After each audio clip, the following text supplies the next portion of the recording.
now enter the space of the most entertaining, most hilarious podcast on Friday nights. You got AP, Pac G, and GMS. 3G's family, lock in. Let's go.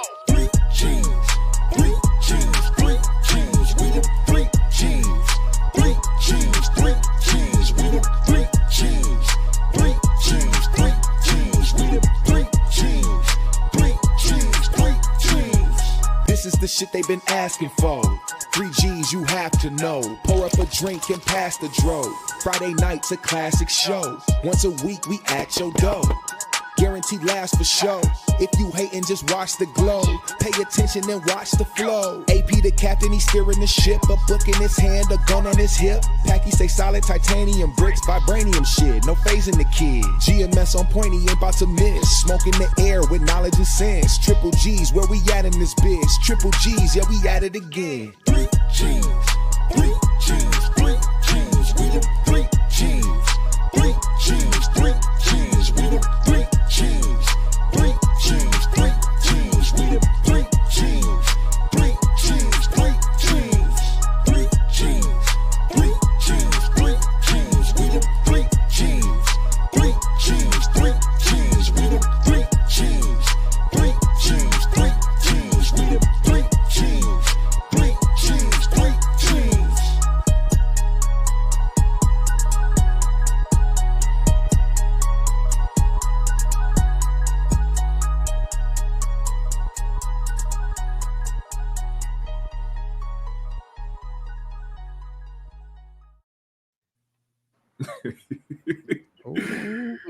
Yo, what up, 3G's family? Hold up real quick. Y'all keep going. All right. Yo. Hey, Hot One, thank you for the love. I appreciate it. Happy Wednesday, y'all. How y'all doing? What's going on, 3G's family? I see you, Wilt Stumbling's in the building. Anthony Blackwell is here. OG Mont, Hot One. What's going on, A-Hop One? The Great One is in the building. Make sure y'all hit that like button on the way in. Yeah, Appreciate all y'all. our regular fam always showing up when we ready for them. Okay, we appreciate y'all. Make sure y'all hit subscribe too. We finally hit 5K, by the way. Hey, something to celebrate. 5K in this motherfucker, man. Yeah. Only took 4 years and 11 months looking at it. Listen, a lot of people hating, but okay, you know what I'm saying? Milestones, man. Milestones, that's right. And you know, for us to only have 5K, we have a steady stream of people that tune into us on a weekly basis, and some people can't even get 10 people to tune into them. You're right. We like to thank all you loyal ghetto ass motherfuckers that AP, everyone that watches the show is not ghetto. Like, it's one nigga. It's not ghetto. Gotta put the emphasis on the T's.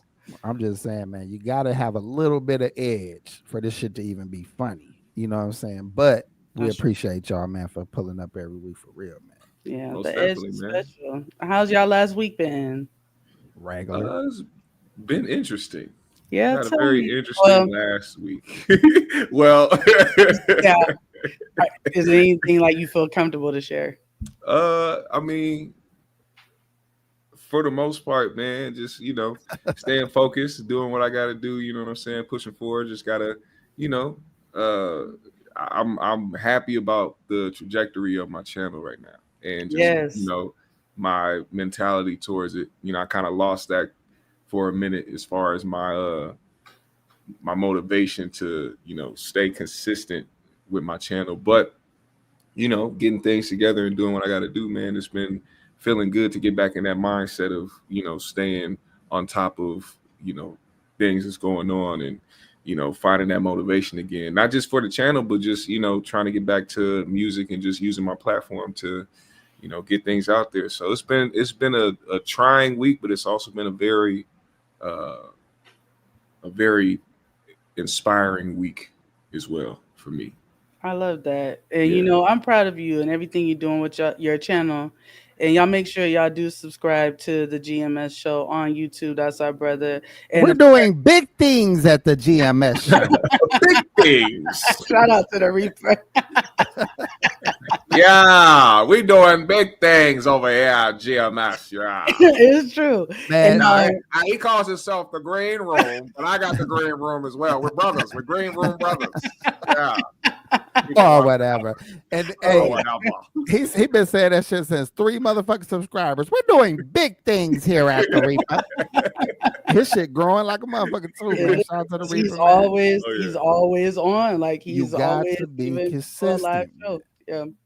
And AP, AP for life. Yeah, go over there to AP. We're doing big things at the AP for Life channel. So go over there and subscribe. Make sure you subscribe to the AP for Life channel.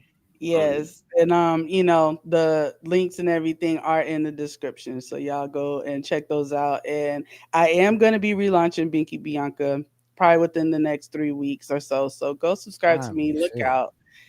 Let's go. Yeah, AP has been on me about restarting that and getting serious about it. So I am going to be doing that now. So ain't nobody nosier than this motherfucker. She'd be like, did you know Big Meech? It was found I pulled up the document from this thoroughbred. Like she throws them up. Apparently in middle school, he used to steal from gym lockers. Gym lockers, he like a stole name. His first 8-ball from a gym locker, and he's been on ever since.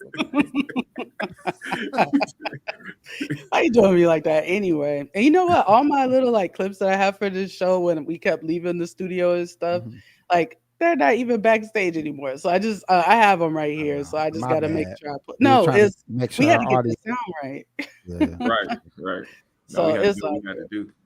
Yeah. 5K show. Yeah, we are celebrating 5K, man. We want to continue to grow. So yes. Hey, one of the I can't even stress it enough. I know it don't seem like a big deal or something that you should pay attention to, but the more that y'all share this live or share the videos that we got putting up here, whether it be a video, whether it be a live, it helps more than you think. You know what I'm saying? A lot more. And especially on other social media platforms. I know some of y'all follow us on different social medias like Instagram and things like that. When you see us post on there, man, make sure you share it to your to your stories and to the people that you follow and stuff like that, because it'll help the algorithms and it'll build this platform. You know what I'm saying? I want to see more people come in here and enjoy the same show that y'all enjoy every week. So especially if you wanted to stick around.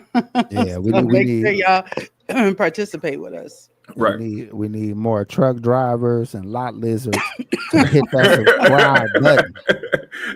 Lot lizards. We need cigarette burns, stretch marks, and scars. People that can relate to us. You know what I'm saying? Right. Lot lizards and truck drivers. You know what I'm saying? Hey, we know our people. So we know third shift niggas. Third shift niggas on any machine. I don't care what kind of machine you operate. God damn it. All machine operators. Oh my God. Thank you for that love, B Stu. We appreciate all Waffle House cook niggas. All what's some more niggas that watch this shit? All substitute teacher bitches and all the females and substitute teachers. All the football coaches, like whatever, all the pee-wee football players yelling at you ain't never played your fucking life, but you yelling at these niggas like you was Emmitt Smith out here. You ain't and the stay-at-home moms that ain't got custody of their kids. You know what I'm saying? We do this for y'all. We here for you. All of the 60-year-old women that remember when times was good. Them type of remember when men was men and women was women. Gosh. Great times when things were like that. Did y'all hear that show called the 3G's here at church? The 3G's, it comes on. It's the young brother Pac G and they say it comes on Fridays on the intro, but it comes on when? I know it's confusing me too, girl. Thank you for y'all, motherfucker. You Bible study ass bitches coming to fuck with us once a week. That's funny as hell. Shout out Pac G, by the way. You know what I'm saying? Shout out Pac G. Yeah, Pac G is right now. Whatever. Okay, we'll go with Bible study. Then they got a snow in Bible study. Snow exactly. He's a youth pastor for the streets. All my life I had to fight. It's 78 degrees here. Excuse me, not 80. He in there trying to convince young niggas who grew up with their grandparents that never left the house, only went to church, that they shouldn't want to be in the streets. Like, nigga, they wasn't going to the streets. Like, you ain't got to convince them, nigga. Two of them gay, the other one played the piano. I was about to say, why are you saying that? The other one played the piano and the drums, like, nigga. So, okay, let me ask you. That leads me to kind of a question then. Like, what do you think the difference is between girls that are raised by their grandparents and boys that are raised by their grandparents? Is there any difference? Yeah, girls that was raised by their grandparents still wear pantyhose stocking and put baby powder in a private areas. And still have douches. Oh. And they use rollers and they fucking bangs. Oh, wow. And got the same bonnet from 15 years ago. And they wear a white diamond to middle school and shit. And they got to wear their nightgown around the house when they trying to clean. And they got to clean. They got to clean. They keep some Pine Sol under there. Some pledge, lemon pledge. They put bleach, a cap full of bleach in everything. I don't give a fuck what it is. Like what, bath water? Milk, cereal, nigga. A cap full of bleach going in that motherfucker. Motherfucking whole house smell like mothballs. Smell like lemon pine Sol. Oh my God. But do you think them bitches bust the beans right out of them? They really be cleaning the beans and snapping peas and shit. Them bitches really snapping peas out of the pods. But do you think behavior wise, they're like, are they in the house like the boys, or are they more wild? They more conserved. It depends on the age of the grandparents. Let's keep it all the way real. If they old ass grandparents, which they don't make no more, they was in the streets a little bit too. Yeah, if they got younger grandparents, they wild in the motherfucker. And it depends on how many grandkids it is. Because grandma's house, niggas was selling dope out that motherfucker, robbing banks and taking the fucking they be down in the basement with the goddamn safe, trying to get it open with sledgehammers and motherfucking flame. Motherfucking welding and Granny know they doing wrong too, but she still use her seniority when the police come. Like, I am 65 do you have a warrant? Where's your warrant? I don't have time for this. That's their favorite shit. I don't have time for this. Y'all mamas need to come and get y'all, because I got to work and y'all got these motherfuckers at my motherfucking house. I done raised my kids already. Yeah, I said I done raised my kids already. I don't know what y'all doing here. I don't know what I can do for y'all. And then get on the phone with her homegirl like, yeah, no, they mom on that shit and got her kids over here and they down there trying to get a fucking safe open. Girl, I don't know where they got that goddamn safe from. As long as they give me a couple $100, the way I've been treating them. Then all of a sudden they her baby. As soon as that motherfucking safe get cracked open, you know you my baby. I'm about to make some more chicken. You and your friends want some? Man, my guy used to live with his grandma. Shout out to my nigga Raymond, man. I was the only nigga that went to his birthday party. I felt a little bad. I was like, damn, man, just because you was premature, niggas don't want to show up for when it's your time to shine.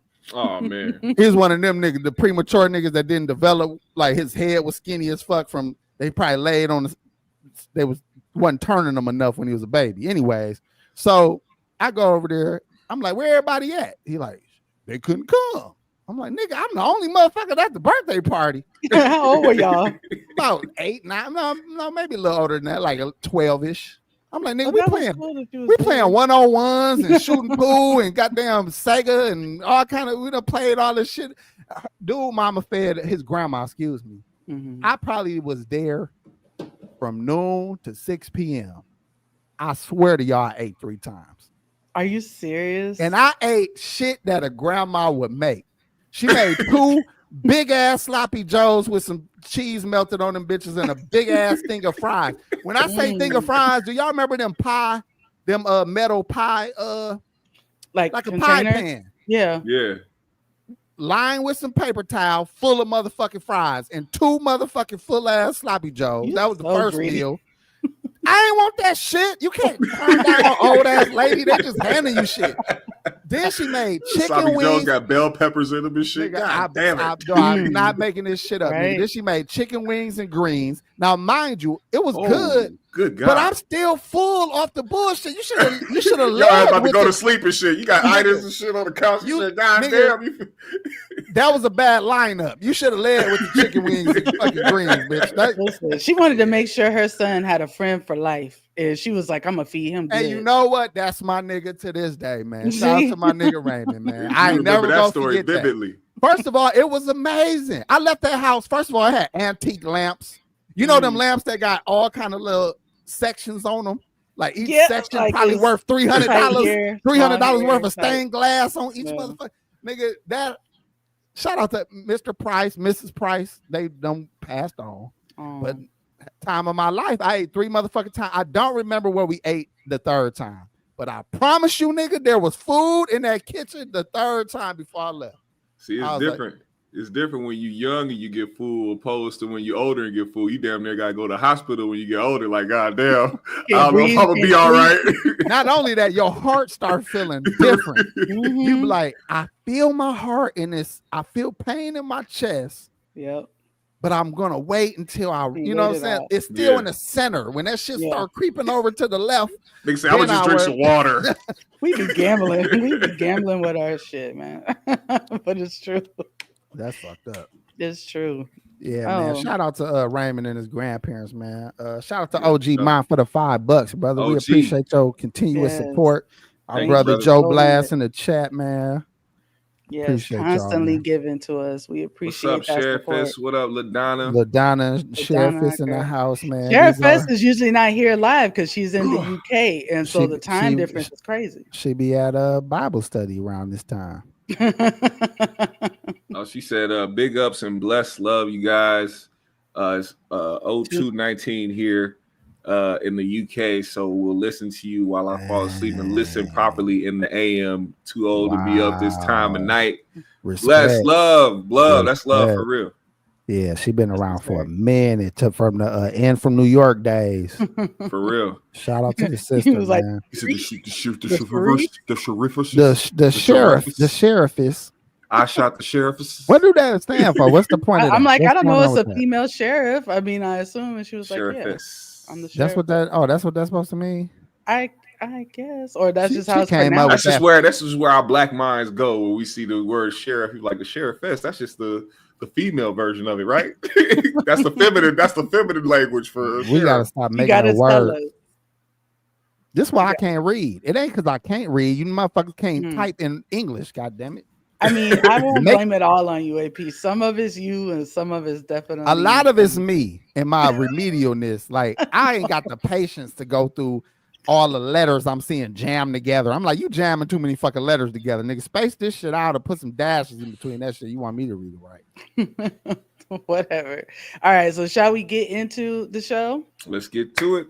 All right, let's get to it. Let's actually get right to it. So I wanted to talk to y'all about the Super Bowl.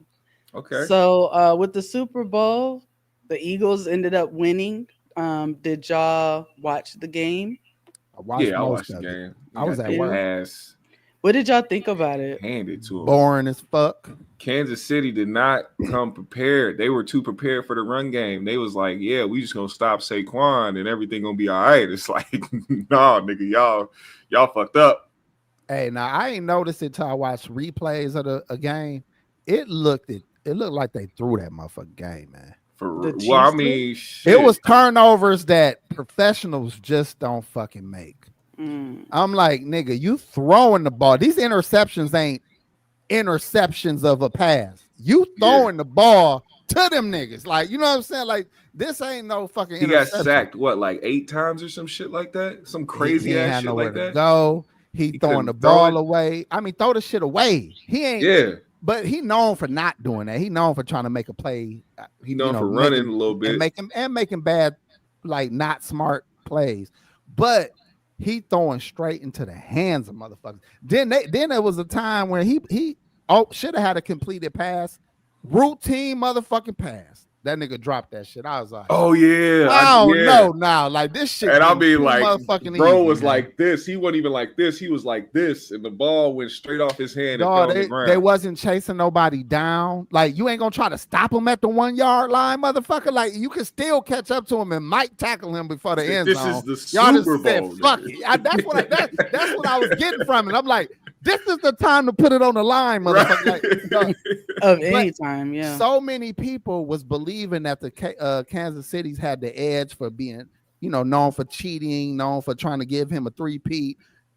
Most of the gamblers probably went with the Chiefs. Mm-hmm. Yeah. So wherever the heavy money is, they go the other way. They ain't, you know what I'm saying? They're not going to pay that shit I seen out. a nigga bet $1 million cash on the Chiefs, man. Whoa. Poor guy. I Anybody check on that nigga? Could I bet like $200 somewhere? Shit. Like, is there a minimum? I'm sure you can somewhere. At a fucking slot machine, a goddamn gas station, one of them slot machines in the corner and shit. On Me and my prize granny bet. This is not a bra strap. Let me just say that real quick. This is a shirt. That's a bra strap. It's a built-in sports bra. Come on now. It's a shirt. I just wanted to say that anyway. She was raised by her grandmother and grandfather. Where your propers? Where your you want to know dresses. the difference of a bitch raised by her grandma? Look at this motherfucker right here. This is a grandma bred woman right here. Whatever. Anyway, they got different kind of phone calls. Like, baby, did you grab my wig on accident? Because I was gonna wear the split, the one with the split down the middle. Anyway, back to the game. Do they name them by numbers? Is wigs named by numbers? They have names and they have numbers for the colors. Give us some names of some wigs. Oh, I don't want to. Well, okay, one is I want to hear the blowout. Letitia. Oh, wait, you're naming them. No, they're named on the websites and stuff like that. And so you bought a Letitia? And a Quintavious? Your ass put a Letitia in the cart. I didn't say this was Letitia. Her cart history got a bunch of ghetto ass names in it. Like I got the Keisha braids, I got Letitia bangs. I have like a Sandra, I think somewhere. She got a Darquarius somewhere. That's a Clark sister she got on today. She got the Clark sister on today. Whatever, y'all ain't complaining. That's the Yolanda. Can I get the Yolanda Adams? Whatever. You can act like I don't look good. That's fine. We ain't said that. We just talking about the wig game. What kind of wig did Serena had on in the Super Bowl? What was that called? Serena. That bitch had on the body. She had it like the Vivica. I feel like that's Vivica Fox wig. Could be that. I'm gonna call it Serena shit. She made that motherfucker. Oh, look at that. Highlight Sean Mims. Shout out to Sean Mims. 1999. We in his budget. Listen, put us in his budget. Yes, Sean is one of the ones that he be talking about me a little bit in the comments, but I be laughing my ass off. He is a constant supporter of 3G's in a big way. So thank you for that. Thank you, Sean Mills, man. Appreciate you, brother. Showing support and showing that everybody ain't broke. Some people do got some money.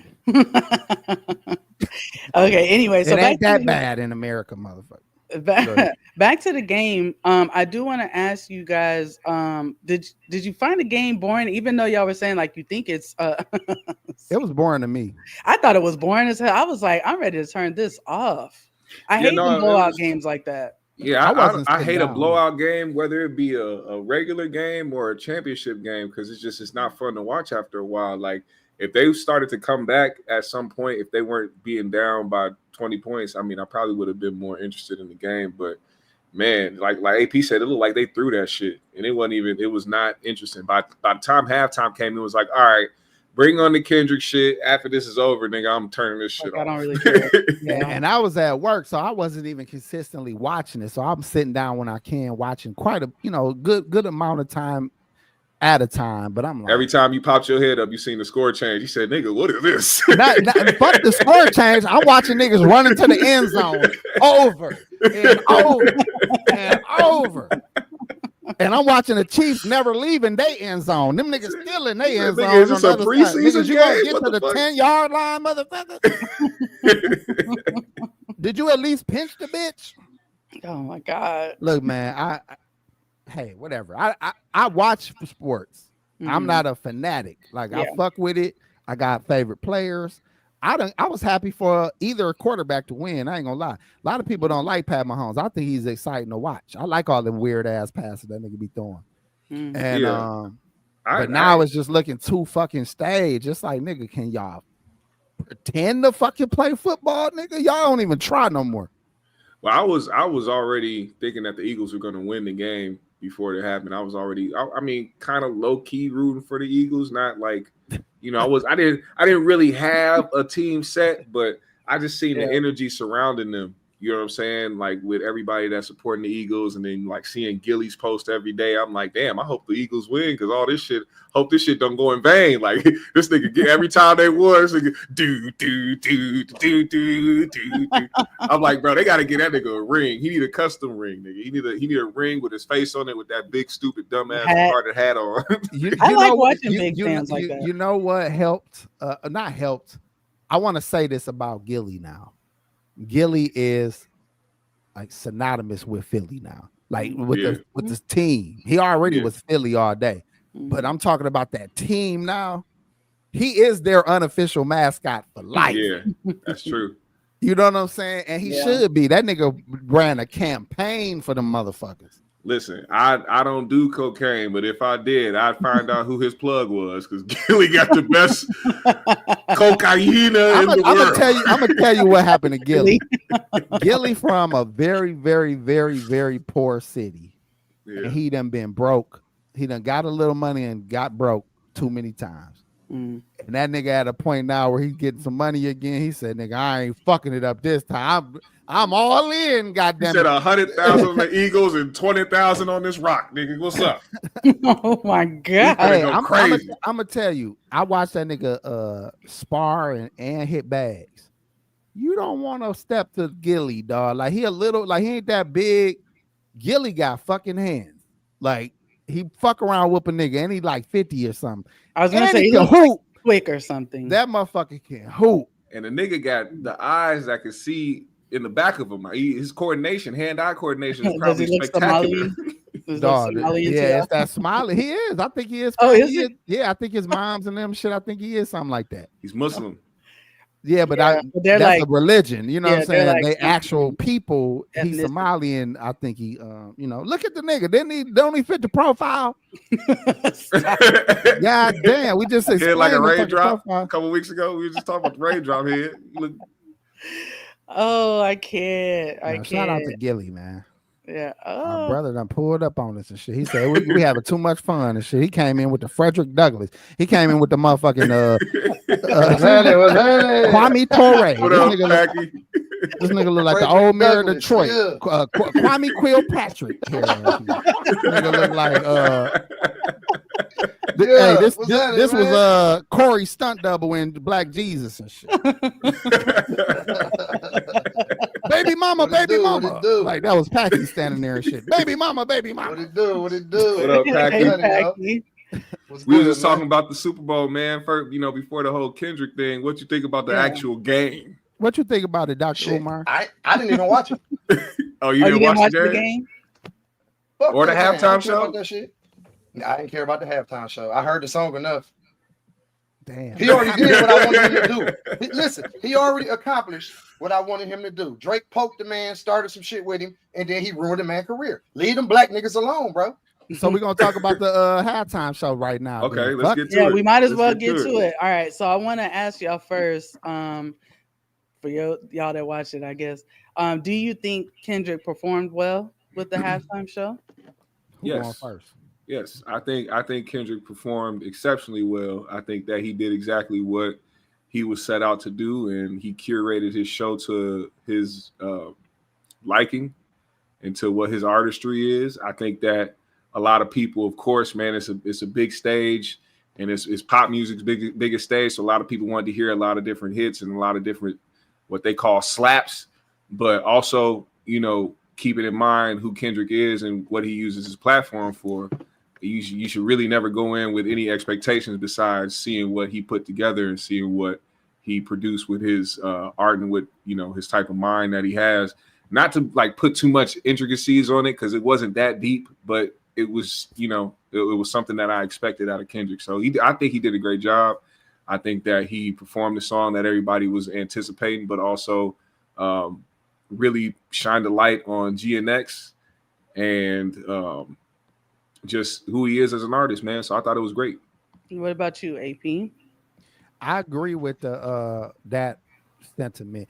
The fucked up part about it for me is it wasn't perfect because of the audio, or I'm assuming it was the audio. I couldn't hear that shit well. Yeah. And I'm like, it was taking me out. I'm like, so I watched it 3 times today. So I got more appreciation for because I was watching for different reasons each time. When I first watched it, I wasn't like excited about it. I was like, it's cool, but it looked cool. But I was salty that I couldn't hear shit. I was like, this shit kind of taking me out of it. So rewatching it, I still couldn't hear shit, by the way. Let's throw that in there. Really? But nah, that shit didn't sound no better. A lot of that shit. That audio was bad. I seen it. I think it's because of that noise cancellation shit, because that's another thing with the whole crowd reaction and stuff like that. Why a lot of people didn't hear a lot of the crowd reacting is because of the way that it's set up now with audio. Like it's a lot of noise cancellation. So it doesn't drown out, so it can only hear him and not the crowd. Exactly. Well, that makes a lot of sense because a song like that, or you don't know what to expect either.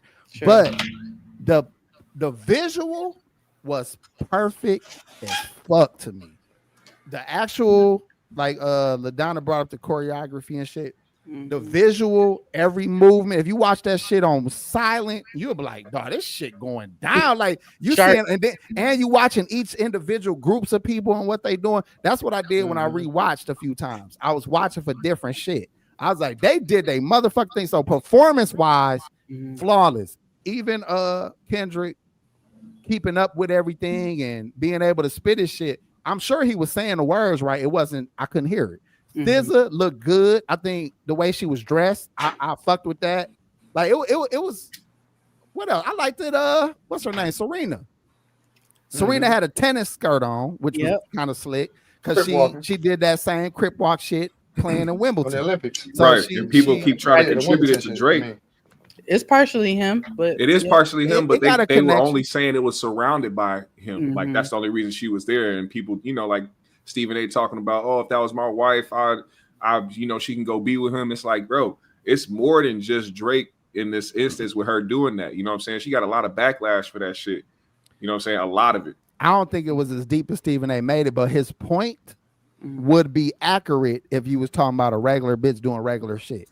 Right. Exactly. But talking about what was going on, it's like you a hating ass nigga if you don't let your bitch get up there on that motherfucking opportunity and go down it. That's him all day, bro. But you can't not let your bitch get up there and let your bitch up there to pull her titty out and let Usher suck it. Oh my God. That's the only time you don't let your bitch get on the Super Bowl. But listen, the reason even that Kendrick brought her up in the song Not Like Us is because Drake out of nowhere a couple years ago brought her and her husband up on a song like out of nowhere. And it's like, dude, y'all haven't been together for years. Why are you calling her husband a groupie in a song? Like she's been married for X amount of years. Like that's weird shit. So when Kendrick said, nigga better not speak on Serena, he was talking about that situation happening. So it made sense that like, okay, not only the thing that happened with her crip walking and having some backlash for it back in the day, but also like I'm name checked in the song because you were a bitch ass, you know. So I'm here, and I thought it was very appropriate. Stephen A. and his big forehead ass don't need to talk about nobody in day. On my life, Calvin from Paid in Full, looking ass boy.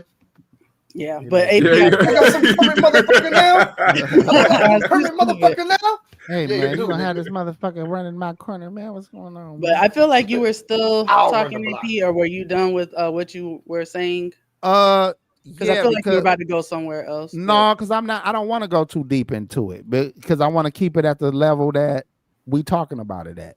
Because you know, I be annoyed with certain shit, you know, but I don't want to talk about what I'm annoyed about. We talking about the actual performance itself. Yeah. And we watching the fucking dancing, watching the way it was put, like how it came together, how it was shot. Like how the video cameras was hitting shit at the right time. That shit was good.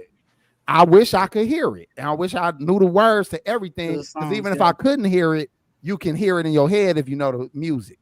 Yeah. So yeah, I get how that takes you out.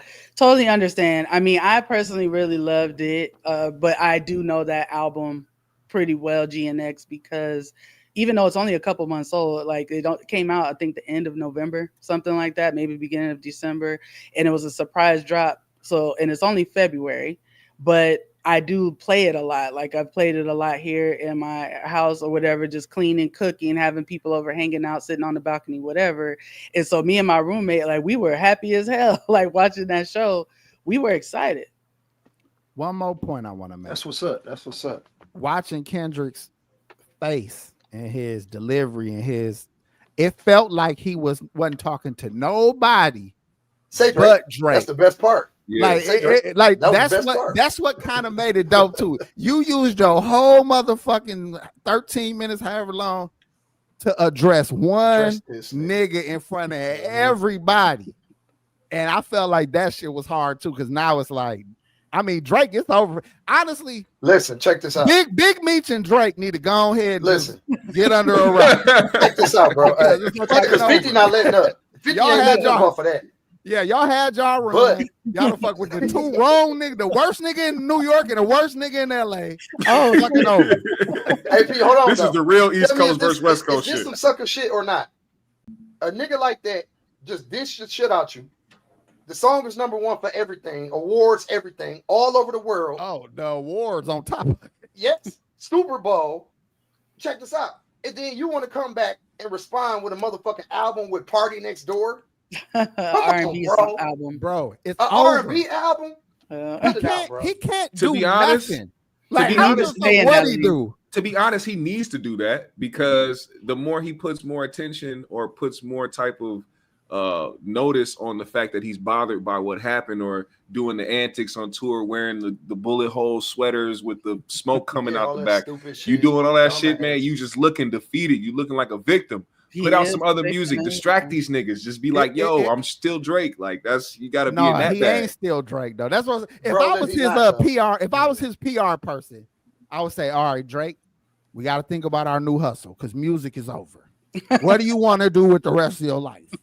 He said, what about the grass in 2025? That would be true. No, hold on. That would be true. That would be true if he didn't have a cult fan base. Let me say this though. Does he have a cult fan base? Yeah. But that's like Nicki Minaj trying to come out and pop out as somebody new. Like, bitch, it's over for you. So when it comes to Drake, I will actually could gain some level of respect if he left music.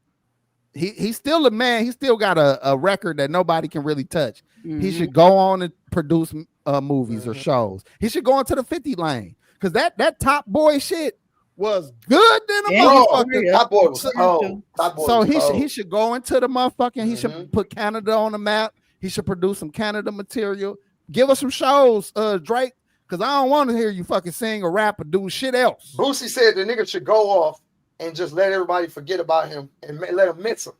Because then motherfuckers gonna be like, damn, where Drake at? Where Drake at? And then pop out on their ass with some fire. But even then, he shouldn't pop out with new music. He can't make no more music. His most streamed music over, is but music that he made in the past. He can make his most streamed music. That's what keeps him. But that's what keeps him at the top of streaming, is because people still stream his old albums. He doesn't need to put out nothing new. But this is my point. He's Anita Baker now, nigga. You Anita Baker. Yeah. My life. Come out every 5 years and do a world tour to your loyal fans, but don't put out nothing new, nigga. That's like Prince. Prince was always trying to make niggas hear his new shit. Niggas sing Purple Rain. Niggas throwing bananas at this nigga head. That's the corniest shit. Sing Dumb Cry, I've seen in my life. One of his shows in Australia, before he went on stage, the DJ that was DJing was DJing before Drake came out and did his show. Them motherfuckers did a whole like coddle. Let's hug this man before he comes out. They played Whitney Houston, "I Will Always Love You," and it was like, sing this for Drake, sing it for him. Let him know that we still love him. I'm like, bro, they treat this man like a victim. That is some whole ass shit. I can't lie. And this is why it's some whole ass shit, because Drake is supposed to be Mr. Six with all these other niggas, and y'all supposed to be mob ties. Y'all supposed to be this. You're supposed to be Mr. Unbothered. You're supposed to have all these niggas around you that be about that life. And these motherfuckers are trying GMS, to coddle you right now. I remember one time that They were saying, "Don't nobody fuck with Drake. Don't touch Drake. We got him over here." Mob ties were screaming that. They're not no more. Right. You see, they didn't say shit about Kitty. They said nothing about that nigga died at all. They said, leave that when nigga alone, he bro. mentioned them niggas in that song. Them, hey man, Jay Prince, all of them was quiet as a motherfucking mouse. Park your son. Hey, who? What did you just reference? GMS. Who deaf? Who? No, he didn't reference death. We were talking about mob ties, like Jay Prince and them. Okay, I know they that. always would defend Drake. Who didn't he mention? Who you say he didn't mention? Mob ties didn't mention somebody. They didn't mention Kendrick. Oh, okay. I missed the word. Okay. So, anyways, them niggas also can't come out too much talking shit. Because one thing about the internet, once the internet clowning your ass, you either gotta embrace the clown that you are now or leave. You don't get to try to be cool and regain your swag. You got to either embrace being a goofy, disappear, or like you got to turn into Orlando Brown type nigga, or just leave. And them niggas got to be prepared because they want to go back to LA. That too, bro. Hey, that's like if you want to go back to LA, you better not say nothing crazy about Kendrick. Them niggas safe as fucking LA, man. Stop it. Hell nobody. Hey, okay. Nigga, they safe as fuck, bro. They not walking down the street, motherfucker. They getting in and out of fucking security trucks with it ain't that serious. I'm talking about events. I'm not talking about Drake them. I'm not talking about Drake them. I'm talking about Jay Prince and Lil Prince and all them niggas. Them niggas good too. Everywhere they go. Oh, them niggas straight. Them niggas straight. They not moving in dangerous terrain, nigga. Like that's just not happening. Them niggas ain't on motherfucking in Compton on blocks, nigga. They is going to heavily guarded, heavily recorded areas and events. Like you not stopping nothing. Like that's goofy to say you stopping shit. The niggas that get got in LA, them niggas be doing too much in the wrong spots. You can go anywhere. Look at Tekashi proved that shit, nigga. You can go anywhere. Shit, he was going there where the fuck he wanted to go until he went to the wrong place. His ass in Florida. A regular fucking gym. Florida in the gym. You can't do regular shit. You gotta do super. See his money. And I think it was either Whack or somebody brought up a good point. It might have even been 50. Somebody said this about dude. He said once his money get low, he fool for the game. Like niggas gonna get him because you can hide and run and stay safe when you got enough money to pay security and move correctly. Right. When your money go, you still got enemies. Now you fuck. Now you caught in the gym lacking. You know what I'm saying? So I'm just saying them niggas is rich as fuck. Jay Prince on islands. That also go wherever the fuck you want to go. Hey P, about that too. Guess what happened? What them niggas do when they run out of that money? They fall back on the niggas that they so-called left behind and tried to shit on. Like who? Like the niggas that came up with them type shit. You know what I'm saying? Like they get on, they get rich, and then when they fell off, they ain't got nobody to protect them. Now you going back to the hood. Correct. To trying to get folk now. After you done shit on folk them, now folk them on your ass too though. That's when you come up with a whole new crew of young niggas. You got to go recruit some new goofies. With that Tekashi shit you were saying, that's been something I've been saying for years about that dude. I was like, the thing about it is at this very moment, he can afford security and good security. So he can say certain things and move around and feel protected. I said at some point, he's not going to be able to afford the same type of military style or police, uniform, or whatever the case may be, security that he's been using. At some point he's not gonna have it, and you're gonna be walking around. And on top of that, your beef isn't just with these specific people. There's people out here that are dumb enough to feel like they gotta prove something just from the internet, just because they see you, just because they hate who you are and hate what you stand for. They feel like, man, if I ever see Tekashi, I'm an X, Y, and Z, and that's the people you don't know about. You can be walking somewhere and have no idea. A random nigga could be walking past you and be ready to punch you in your face because of the type of antics like them niggas in doing the gym on the that internet. got him, bro. Exactly. You know them niggas. That's why I be saying that's why I be saying people have to watch what they do and watch how they present themselves on the internet and what they be talking about, because your enemies aren't just the people you directly beefing with. It's some random nigga on the internet that ain't got nothing to lose that is like, I will go and see this motherfucker whenever he come to town, or I go over here. You know what I'm saying? It's different. True. Yeah. But while you got some money, like I was saying, if you Jay Prince and all them type of niggas, you can go wherever the fuck you want. And they're not going broke. You know what I'm saying? But the Tekashi type nigga, of course. Thank you, bro. You ain't got no soda? Nah. I'll take it. Y'all don't gotta stop on my account, goddamn. Well, you were the last. It got quiet in the motherfucker. You need a break. Like, jump in there and catch me when I fall. I'm taking a break right now. Catch me when I fall. Ain't nothing in there. You were the last. It's in here now and shit. So what we were bouncing that off of? What topic were we even bouncing that off of? Were we talking about? Oh, we were talking about Drake and shit, but I don't know what we was talking about. No, but I was hoping that the other three motherfuckers was paying attention. That's the question. That's the question for y'all and the question for the chat. You know, I always got a question for both sides. Mm-hmm. What would y'all do, or how would y'all feel if you were Drake? You are professional, nigga. If you were Drake in this situation and you just had the #1 song of the year that calls you a PDF file and say you like A minors and comes at your whole team and all your people, and it just got performed at the Super Bowl, how would you feel? I would feel bad. Mm-hmm. I would feel bad, but also if I'm realistic, I would know that I was an asshole that caused it. I mean, I would know that I brought this shit on myself, but I still wouldn't feel good about it. It's embarrassing. Yeah. And if you got a current lawsuit, would you now sue the NFL? For what? For allowing that song to be played. I mean, he's suing UMG. Why is this not in the realm of conversation? He's suing UMG for defamation for allowing the song to be played. So why would he do it for the NFL? But see, this is and he doesn't like Jay-Z, so it's like that's a given. Listen, did I gotta know the lyrics? Did he say Drake is a blankety blank blank blank? No, nope. He said certified lover boy, which is Drake's like alter ego certified. How many other lover boys is it? Goddamn, like he called him that. Then if you from that line, we know who he was talking about, but that is not. That's not enough. Also, he mentioned the last person he mentioned before he said that line was Baca.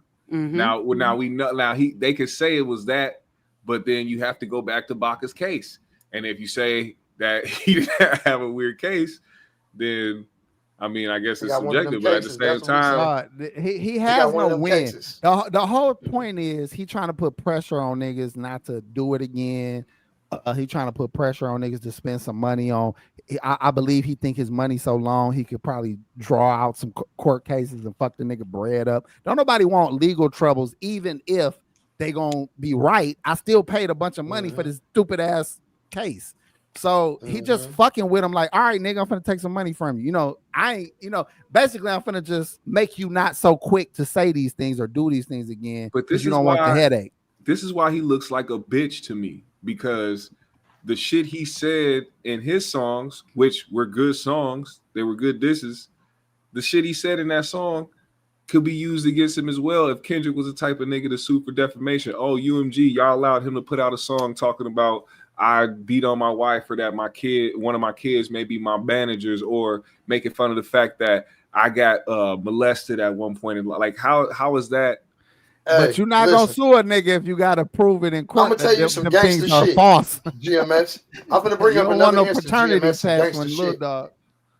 Eminem dissed the shit out of Michael Jackson. Michael Jackson was still alive. Michael Jackson sued him.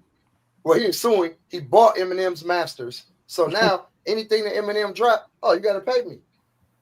Hey, that's smart. That's a smart way to go about it. That Michael Jackson been a gangster. They said he was slapping niggas in Hollywood years ago.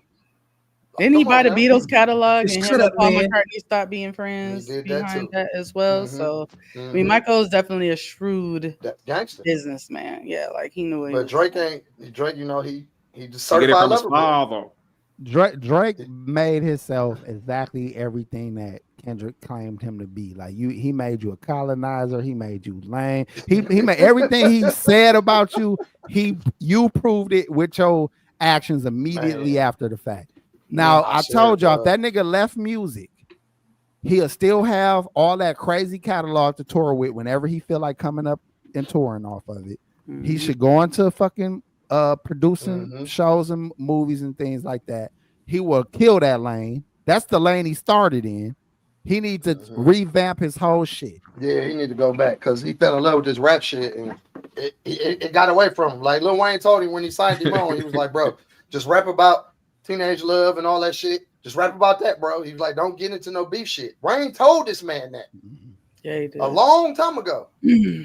Well, I mean, it's hard not to, but you know, sometimes you provoke things. Like I said, Drake is no victim, and anybody that's paid any attention to how he's been moving does not feel sorry for this motherfucker at all, because he's been sneak dissing a lot of people for a long time. So yeah, whatever. It is what it is. And I will just say, leaving this subject, I'm gonna leave it at this. When it comes to Kendrick, he has now the highest watched halftime show in history. I think they said the highest watched anything in the US of all time at this point. He just beat out Michael Jackson's Super Bowl performance, which I think that's amazing that Michael was able to have that many people back in the 90s watching him on TV without all these different avenues. So that just speaks to how big Mike was. Are they comparing it to those views, or are they comparing it to the views online? They're just saying that old performance. They're saying the total. So from people streaming it through Tubi, or if they were streaming it on YouTube TV, but they're not doing it from the YouTube channel views. They're just doing from the live views. Like that's how many it was, but from different areas. So now, at first, people thought that Academics was hating when he brought up the world population thing. I don't know. Of course, y'all probably didn't see that because it just happened. But he was saying, he's like, well, if you look at the world population and so and so at the time when Michael did it versus when Kendrick did it, he said it was 8 billion less people on the planet. Okay. So he's saying that's why his numbers were so high? No. He's saying that Kendrick, basically what he was saying was him beating him out of those views. There was still like a lot less people in the world, and he still it's got like a lot percentage of views. He's trying to. I know what he's trying to say, but that don't work because even though that was the case, it was far less music and different artists out. True. So when they only gave you 50 superstars, and that's pushing it. Exactly. You was able to be the top nigga of 50. Yeah, Kendrick is the top nigga of 50,000 motherfuckers trying to make music and put music out. So, and probably more than that. So for like Chris Brown, like when they compare Chris Brown to Mike, when you relevant in a big ass ocean of people, you are better than a nigga who was big in a pond. You know what I'm saying? Because Michael was in a pond of other artists. If you get what I'm trying to say. Yeah, no, I do. That's a perfect example right there. If Michael Jackson was around in the time now where there's this many artists out, he would be like Bobby Valentino to us right now. That's not true. He'll be on the level of Mario. No, I think he's smart enough to back away. He was Michael was one of those guys that knew when to step back from music. He was like, I'm just chill. Michael would be on a Pretty Ricky. He'll be on a tour with Pretty Ricky and motherfucking Omarion. No. Y'all got a nigga. Yeah, he tried it. He tried it. Hold on. No, but let me answer. We got to debate this shit. I mean, because don't treat me like that's some funny shit. Like seeing, I want to hear this. No, I'm saying that you trying it because you just mentioned Chris Brown and how relevant he is, and even The Weeknd, who's a huge artist as well, both very heavily influenced by Michael Jackson. So I wouldn't say that if he was here in this time that he would not be relevant, because two of the biggest artists that are able to be relevant now are just like him in a lot of ways. The Weeknd sounds a lot like Mike when he sings. Folks, I ain't gonna say I can't go for Bobby V. Y'all need to stop. I can't go for Bobby V. Y'all need to stop. Bobby Valentino. I gotta pull that video up. Michael Jack worship, man. The nigga wouldn't be who he is if he came out at the same time. If he came out the same time as Chris Brown, young Chris Brown. What would Chris Brown be like without his influence? We don't even know. Are you trying to compare? Hold on. Who was Mike influenced by? He said James it every Brown. mother. So shut the up. So maybe Chris Brown wouldn't have been. Chris Brown would have been. He would have been like, get on the good foot. Are you trying to compare? Chris Brown and Michael Jackson. Chris Brown would be like, "Oh, I like it." I got a video. I got a video that was single-handedly dead the conversation of any comparisons of Chris Brown and Michael Jackson. Say it loud. Okay, you want us to put this video up? It's not gonna get us caught up because of music, is it? No, nope. Okay. Michael Jackson never did a flip. No, he didn't have to. Chris Brown's doesn't matter. Bitches was falling off. They fell out off the visual. Did Chris Brown don't do that? It's a fact. Mike pull up. He don't say nothing yet. The nigga don't have a microphone yet. He didn't make a sound, a noise, or nothing. He look at the bitch and they faint. Yeah. They back Mike out. Mike, like he was some form of weapon. They back Mike out and they died. And just people, my nigga, there were actual people that died from seeing Michael Jackson. That's a fact. Look it up. There's no other niggas that did. They died from seeing Mike. He's a one-on-one. Yeah. They died. Listen to what I'm saying. You're not. I am. They looked at Mike and Medusa. My nigga died. Niggas died off the visual of Mike. Yeah. So I can say you Chris can't. Brown. Hold on. I can say Chris Brown's a better dancer than Mike. No. I can say Chris Brown is as talented as Damn, if he would have flipped, singer. if he would have flipped, they would have bombed the stadium. He was limited in what he could do. That's why he just moonwalked on niggas. If he would have flipped, he would have died. He would have died. Too much would have combusted in the shit. It's wild. Come on, my niggas. Right, the niggas said they would have bombed the stadium, bro. It sounded good to niggas that ain't listening. Go ahead, though. Shout out to Lord, I'm gonna have an AP moment. Medics 82. Thank you for the 10. He said, "Nigga said Bobby Valentino, laughing my ass off." He right though. Thank you. He put his money on me being right. Hey, but hey, shout out to you for that bread. But hey, let me say this because he said all that shit and it was funny. It was amusing. It sounded like he made a point. Now I'm gonna go back to what my point was. When you make niggas superstars, because at the time of Michael Jackson, it was 4 niggas out that they pushed in front of everybody as idols. Mm-hmm. He wasn't in competition with thousands of motherfuckers. There was nothing to like take away some of his light. Mm-hmm. He had all the light on him. They made him Jesus Christ at that moment. People see Jesus and pass the fuck out and die. They created this image of Michael Jackson. They created it.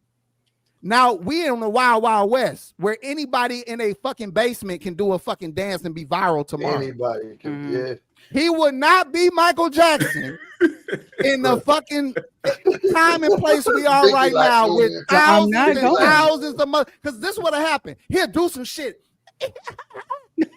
And niggas are like, that's all you got. I ain't never seen him do that though, G. I don't care what he do. But then you gonna have Steve the Stoner tomorrow, like, you know what I'm saying? Steve the Stoner, uptown, downtown. You gonna have a nigga tomorrow upstaging this nigga. You gonna have a bitch with no teeth on fucking TikTok, like nigga, like killing his shit. You cannot compare a nigga that was pushed in front of you. There was 4 TVs. Oh, don't let TikTok get a hold of his allegations. They would have posted that shit for years. Listen to this, bro. There was 4 channels when niggas grew up. 4 fucking channels that showed. So of course a nigga can be made to be the shit. But you put him up against new niggas who got all of this shit, man. You crazy. They act just like him. I'm not going. I cannot imagine them without his influence. Sorry. And since we have his influence in their lives, we cannot. Michael Jackson stole all his dance moves from fucking Soul Train, nigga. Okay, well, all you needed was Soul Train, and you could have been Michael Jackson yourself. Listen, he was the Soul first Train was one popping to do too. I ain't gonna lie. He stole all. He was watching that shit. He's like, all present music is past like music replications. I don't know. I mean, but I get what you're saying about a smaller pond. Marion would have been Michael Jackson. If it was 4 channels, listen, if it was 4, listen, hold on. By the way, listen, if it was 4 channels, like him having a versus, nigga. Hear me out. If there was 4 channels, and you put fucking Marcus Houston on every day from a kid all the way up to an adult, we would be calling that nigga Michael Jackson right now. That is not true, AP. No, I ain't gonna say that, G. I will never I cannot say that again. You will always be a friend. Now tell me that shit ain't better than all my kids' It's not. songs. So stop. What kid song better than what kid song better than I Will Never Lie?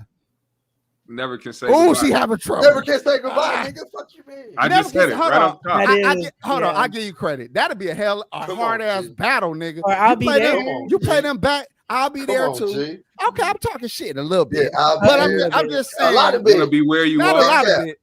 Want to be Give where me you the are kid would cap. kill all them shits. Man, Did you hear Michael at the end of Want to Be Where You Are? That nigga was, man, that little nigga was going crazy. Listen, This nigga said Ben. Somebody jump on CL ass. Somebody jump on CL ass for saying Ben. That did come to me. Who the fuck listen to Ben, nigga? Oh my god. Let me find out you had rats at your fuck. You had motherfucking mice. Said Ben for real. This nigga had an infestation of motherfucking rats at the crib, and this nigga felt away when he heard Ben for the first time. This nigga CL nigga, stop. Y'all niggas need to stop this Michael Jackson work. I guess, but anyway, I just want to say still the fact Hold that on, I'll be there though. Come on, you right. I mean, hey, sometimes I'll be wrong. You know what I'm saying? Sometimes I'll be wrong. Y'all, can somebody timestamp this shit for me so I can just look over your shoulder, honey? AP said I was wrong. Sometimes I'm wrong. He don't never say that shit. Never gonna say goodbye. I do admit when I'm wrong. I was wrong about Marcus Houston, but I ain't wrong about Chris Brown. Can we move on now? We're never wrong about Omarion because that nigga ain't in no category. I used him to troll. I was using him to troll. I don't fuck with my Omarion. I'm glad you Bobby V too. You can kick him out too. Who? Bobby Valentino. Man, y'all need to stop on Bobby Valentino, nigga. Yeah, like 2 songs. I'll take Lloyd better than Bobby Valentino. Stop, man. You fucking crazy. Lloyd better than Bobby Valentino. Like 5 songs. Y'all niggas need to stop. Slow down. I just want to get to know you. Keep going. But don't turn around. What other song? Yeah. I go back on y'all niggas when the nigga did Mister on your ass. Blackberry molasses on your motherfucking ass. I remember Mister. But man, y'all need to stop. You said he got 2 songs anyway, with your excited ass. Get y'all ass out of here. Y'all don't know music. Timberland wasted a beat on that nigga, man. I'm so mad. You don't know music. Get your motherfucking ass out of here. That's what this nigga. Almost goddamn Omarion and Bobby V. That's what this nigga, man. I know, man. You gotta shoot it upwards. You gotta be like, cancel this all right. Whatever. So anyway, I'm trying to think. Should we talk about Corey now, or should this is diabolical? Go ahead. Yeah, let's talk about Corey. Bobby V. He just mad about the binge. He's still mad about the binge shit. He's still mad. Yeah, he's still mad. Come on, he's still mad about the binge shit, nigga. I know when a nigga hurt, when his feelings hurt, nigga. Stop. Oh my god. Cuckoo ain't got nothing to do with nothing. Leave him alone. You caught it straight for no reason, nigga. That's right. So, all right. So Corey, I was gonna say AP, you frozen where you were for a second.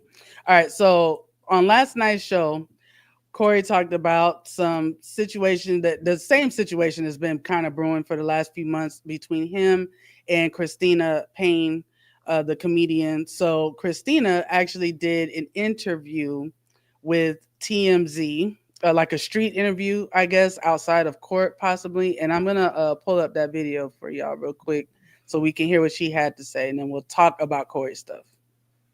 She just sound like the story is being flipped totally about the truth and what happened. That you hit him. That's what now I'm hearing is word on the street that I'm an attacker now or something. Why do you think he's saying that? He doesn't want to go to jail, probably most likely. I mean, it is an assault. Yeah. And at the same time, there are witnesses who saw what happened, but he also has people who are willing to lie for him as well. Yeah. And is there camera at the Laugh Factory? There's cameras all over the Improv, and that is the footage that we're talking about. Footage shows Corey Holcomb reaching over 2 people and punching me out, and my whole head goes back. and it's a whole horrible whiplash thing. It's horrible. It's like he punches me at 30 miles an hour over the security guard and another person who's trying to keep him away from me. Right. So it's horrible. When you see it, when you see the footage, it's going to change your life. Why do you think he's lying? He doesn't want to get in trouble, / he just got put on a new tour. So of course there's money that is going to be made, and I guess he doesn't want to lose it. And then he's saying that I'm trying to, you know, mess his career up or whatever, but it's like, where did this beef start? Like what? Where and when? Yeah. Well, and why? From 12 years ago is more from when it initially started, when he wanted me to be his co-host on his radio show. And I flew out here to come meet with him, and he got me a hotel room and then was mad I didn't let him come upstairs, and he wanted to have sex. And I was like, no, sir, I'm sorry, I don't mess with married men. I'm sorry. So after that, he had nothing to do with me ever again. Years later, I'm doing comedy and succeeding, and now he's mad. Like, so last June, he jumped into my conversation I was having with another comedian in June, late June. He said, then I will super sock this. If anybody loves her, come get her. Take her away from me right now. So that was in June. He didn't finally hit me until December. Get witnesses about him having that conversation? Yep. Yo, this bitch look like a piranha. I want to say how crazy that is, because I mean, what led to him saying that to you? Like she totally skipped why he said it. If I was Corey Lawyer, I'd be like, so a man told you that he was super socky, and you find your way over to him in arm's reach months later, bitch. Like, right? Did you want to be super socked? She was looking forward to that 30-mile-an-hour punch. Exactly. First of all, that bitch y'all acting like she crazy. Like, that bitch look like she know exactly how much the speed of a punch would. She done been hit so many times. That bitch said, that's about. Keep all the information that her frontal lobe. That was definitely about 30, 32. You know what I'm saying? That bitch definitely know what the fuck that feel like. Oh my God. Bitches that been getting their ass whipped so many times. You ever this when you know you gotta stop hitting your bitch. When you hit her and she don't cry and she stand up to you like, do it again. Like, it ain't even fun no more, bitch. Like, I was only with you so you can cry and leave me alone. That's horrible, G. Like, what the fuck? This shit ain't even fun no more. That's just a joke. That's not how AP lives. Oh my God. The bitch is like, go ahead. Like, bitch, I'm finna go watch TV. You all the motherfucking fun out. That shit was just the funniest part to me, because you could tell she. You gotta face your bullies. You gotta face your bullies, Pac G. What were you saying, GMS? I said that part in particular was hilarious to me, because you could tell she's the type of person that'll leave something out of a story just to try to make herself look like a victim, or make herself look like she didn't do anything wrong. Like, you didn't say what happened, what really led up to the muff or the hit. You just said that some random shit happened, and then he got mad and reached over you and hit you at 30 miles per hour. And then you say 6 months before, he saw you outside and said, I'm about to super sock this bitch. If anybody loves her, get her away from me. And the funny part about hearing that phrase, you can almost hear him saying that in a frantic way. But no, I'm saying like you can hear him saying it in a frantic way, as if something was happening to where he had to say that. Like, he wouldn't have just yelled that out of nowhere. Just out of nowhere. Yeah. But hold on, let's call out the hypocrisy, because Zoe issued a lot of warnings too. Mm-hmm. Zoe issued a lot of leave me the fuck alone, man. Don't stop fucking touching me, man. They even went to break and came back to address this nigga keep being too handsy on Zoe, and Zoe finally snapped. So now, Corey, your ass did exactly what that nigga Zoe did. You done turned into a werewolf. Y'all act like it be the light-skinned niggas that be crazy. Y'all niggas be whooping hoes too. Oh, God. I want to speak up for all the light-skinned niggas that have been accused of being emotional You niggas be emotional. Y'all be killing these bitches. Oh my god. Dark skinned niggas are the shooters. You turn to a hyena. Domestic violence in the domestic violence community. In the domestic violence community, dark skinned niggas is the shooters. Listen, man. Hey, check this out. What are light skinned? Light skinned niggas are getting their ass whooped. It's an even fight. It's an even fight. I'm like, are y'all like woman is like beating up on a white woman? Huh? You hear me? Beating up on any woman is like beating up on a white woman. Basically, your ass they got down. You going down, nigga. Down. Because nobody taking your side. You gonna be hung before they fucking figure out what happened. I swear to God. You know what I'm saying? We're gonna hang him right now. Let's just hang him now. Yeah. Let's hang him. We'll figure out. We'll sort them out later. I mean, good in the sense that that'll keep y'all knowing that will keep y'all, you know, like not even wanting to go there. You know what I'm saying? Like knowing that the consequence is so harsh. That's a good deterrent. This is why I tell I'll walk away before anything. If you ever lose your cool, if you ever lose your cool and snatch your girl up, muff her, slap her, God forbid you shouldn't go above that. You know, I don't condone anything. Slap is where I draw the line. Anyway, this nigga's crazy. Once you get to that point, you're supposed to break up with the bitch. You're supposed to break up with the bitch. You're supposed to tell her like, I can't fuck with you. You're gonna send me to jail. Like you're gonna put me in jail. Mm-hmm. And that's what you need to look at her. You my op for real. Like you was gonna cause my life a problem because you know if it's her fault too, because some of you niggas be attacking bitches. Some of you niggas be attacking bitches. So what? Her panties smell like she been somewhere. Why are you smelling her panties? He said, "What's this tinge?" You didn't even ask her why. You didn't even give her a chance to explain. Why are you smelling her panties? Pac G, you want to know, like, why are you smelling her panties? Because you saw the fucking discharge. You like that don't look like her regular discharge. And did you lick it too? That look like some new. That look like some different discharge right there. That's leaking. I'm just saying, man. Dang, man. Okay, Y'all be doing too much. My wife done got slick on me. She don't wear panties. I'm like, TMI. TMI. My shit too. Touche, motherfucker. Hey, I done got back on her too. She be like, where your drawers at? I don't wear them. Hey, you get that look like you want to see some crusty nut stains on my jeans? Good luck. Hey, if niggas that don't wear underwear under their pants, is it called free balling? Then what is it called when women don't wear no panties? Free clipping? Free lipping, or commando. Some white girls call commando. That's the white girls. I can't not wear panties though. I will be leaving a snail trail. Can't do it. Snail trail. Right, so, we were just talking about Corey and this girl, right? So Corey, I don't have any.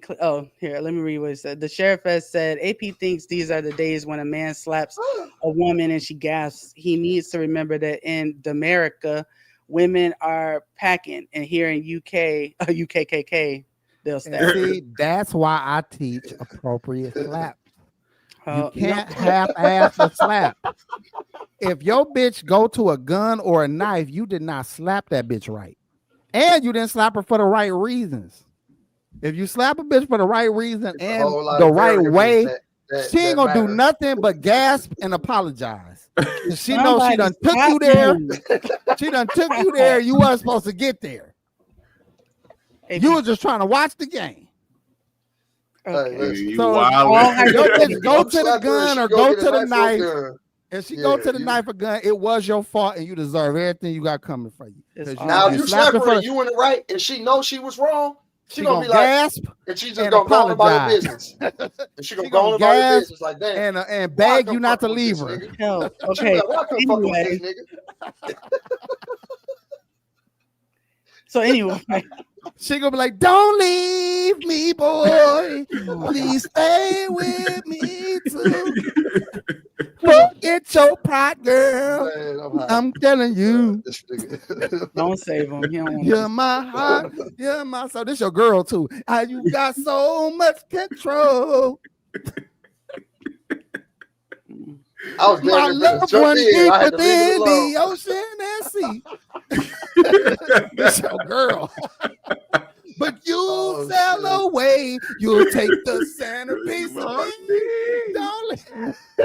Look, I'm about to go get something to drink. I'm gonna let y'all keep going.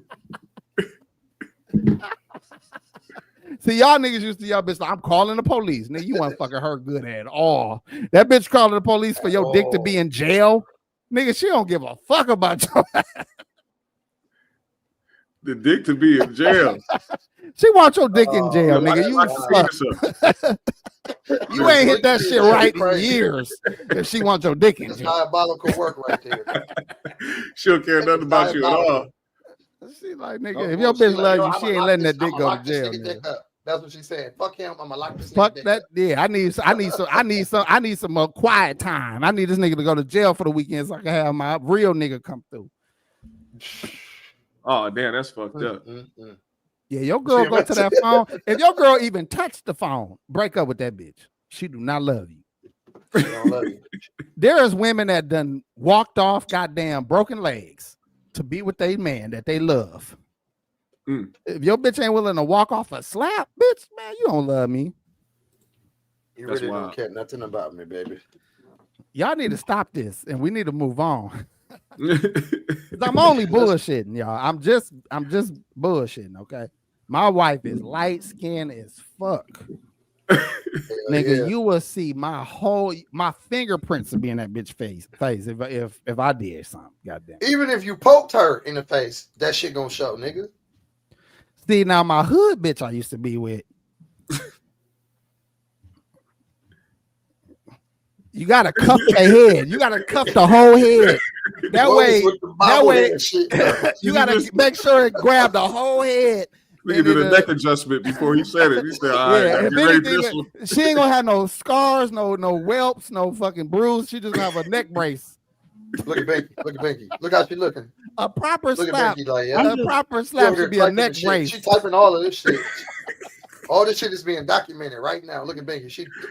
Hey, my nigga that picked me up like, hey man, come get me, man. I had to fight this bitch. I get over there, she ain't got no neck brace on. I'm like, Binky like a stenographer at the keyboard. I won't even pick my guy up if I go over there and there ain't no neck brace on the bitch. I'm like, I'm leaving, nigga. You beat her ass. You ain't do shit I taught your ass. Like, damn, why you going to jail? You ain't cuff her whole head, nigga. I told you stop going for the face, nigga. She got to work tomorrow, motherfucker. Go ahead. Come on, what's next? Goddamn, you done? Yeah, sure. Fuck. Fuck. You got to get the whole wig. Take the wig with her. Fuck.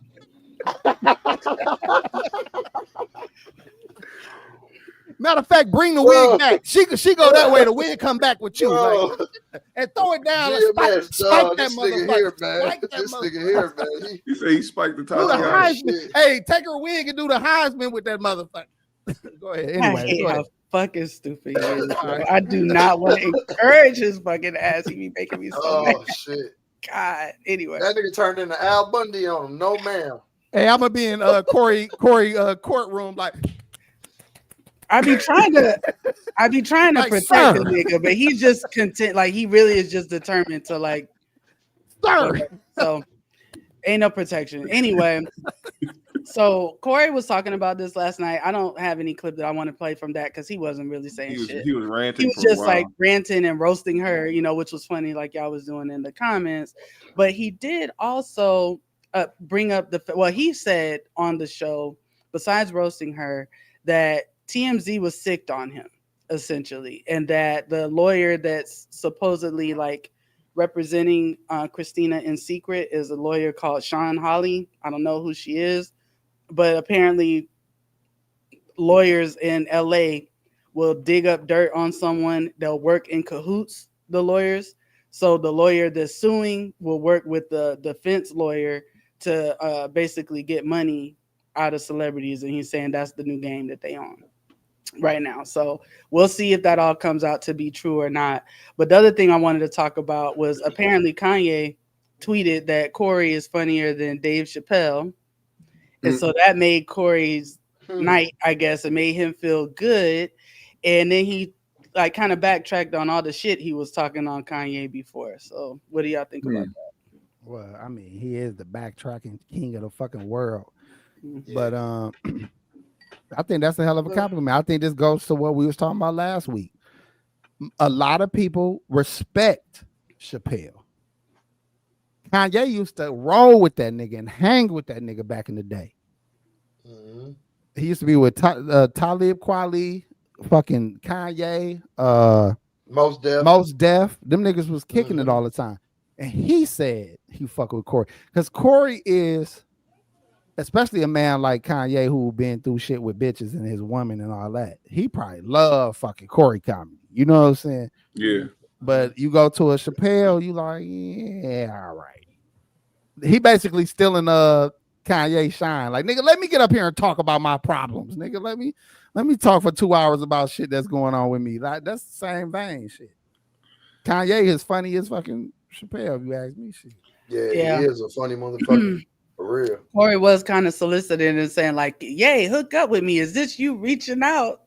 Let me know. Yeah, if you want he is a dick rider. Oh, man, dog, he is such a dick rider. He can fan the fuck out. That's why I don't get why niggas always act like he really anti. Shouting, I'm a super duper hellified nigga. You be saying all this shit about yourself. That's why I truly don't believe he believed himself that much. I think he just say it for his audience. Bro, he not anti-Hollywood.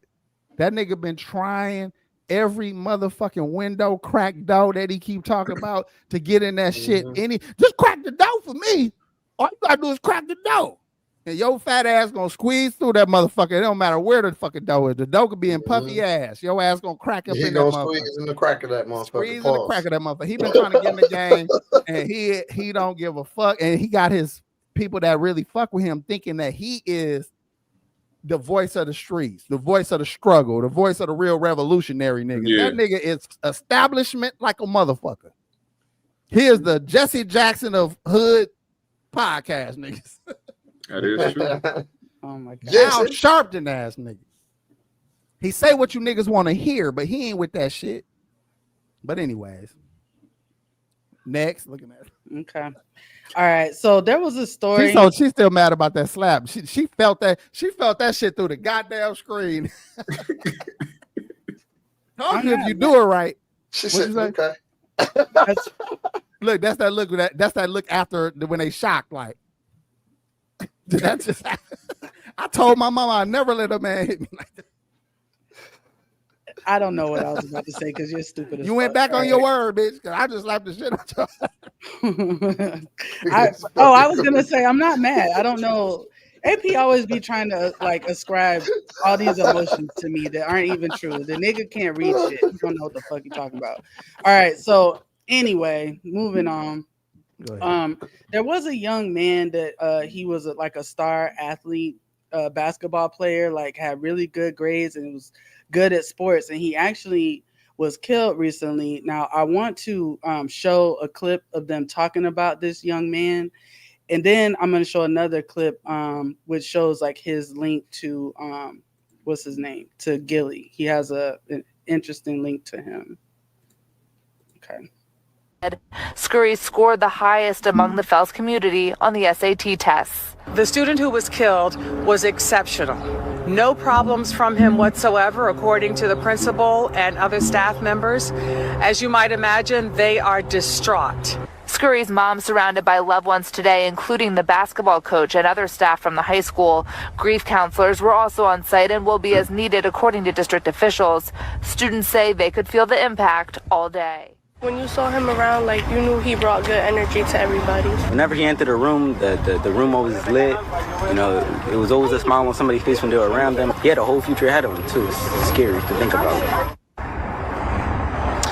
Now, again, police say this is an active and ongoing investigation. The district saying tonight they are committed to working with police, elected officials, and others on the urgent need to tackle gun violence in the city. Jason. Kelly Rule, thank you very much. Okay. Now, before I play this Gilly thing, like, what do y'all think about like a student athlete getting killed like that? Shit, that should be happening. Yeah, especially when you're in certain areas, especially when people try to not stay in their lane.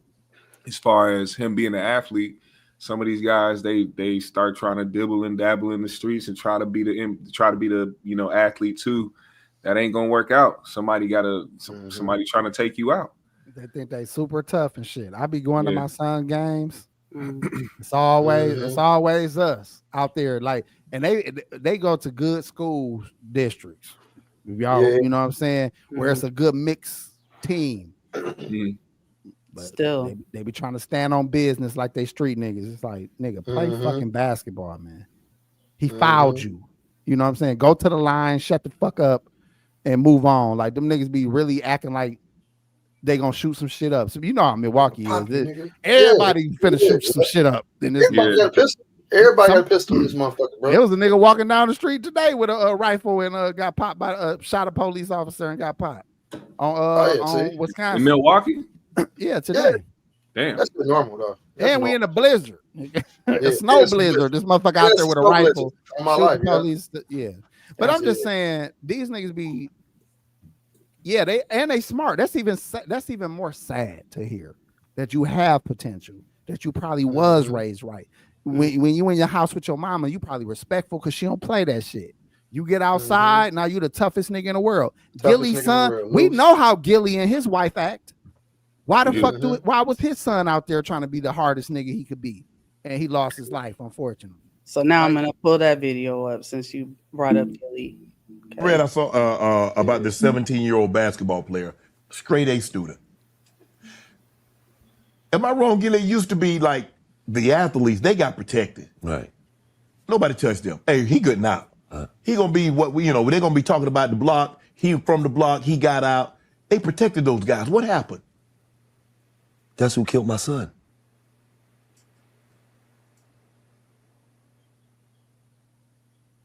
The 17?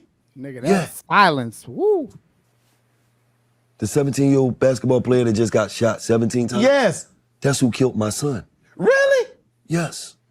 What was that about? Well, it wasn't for my son.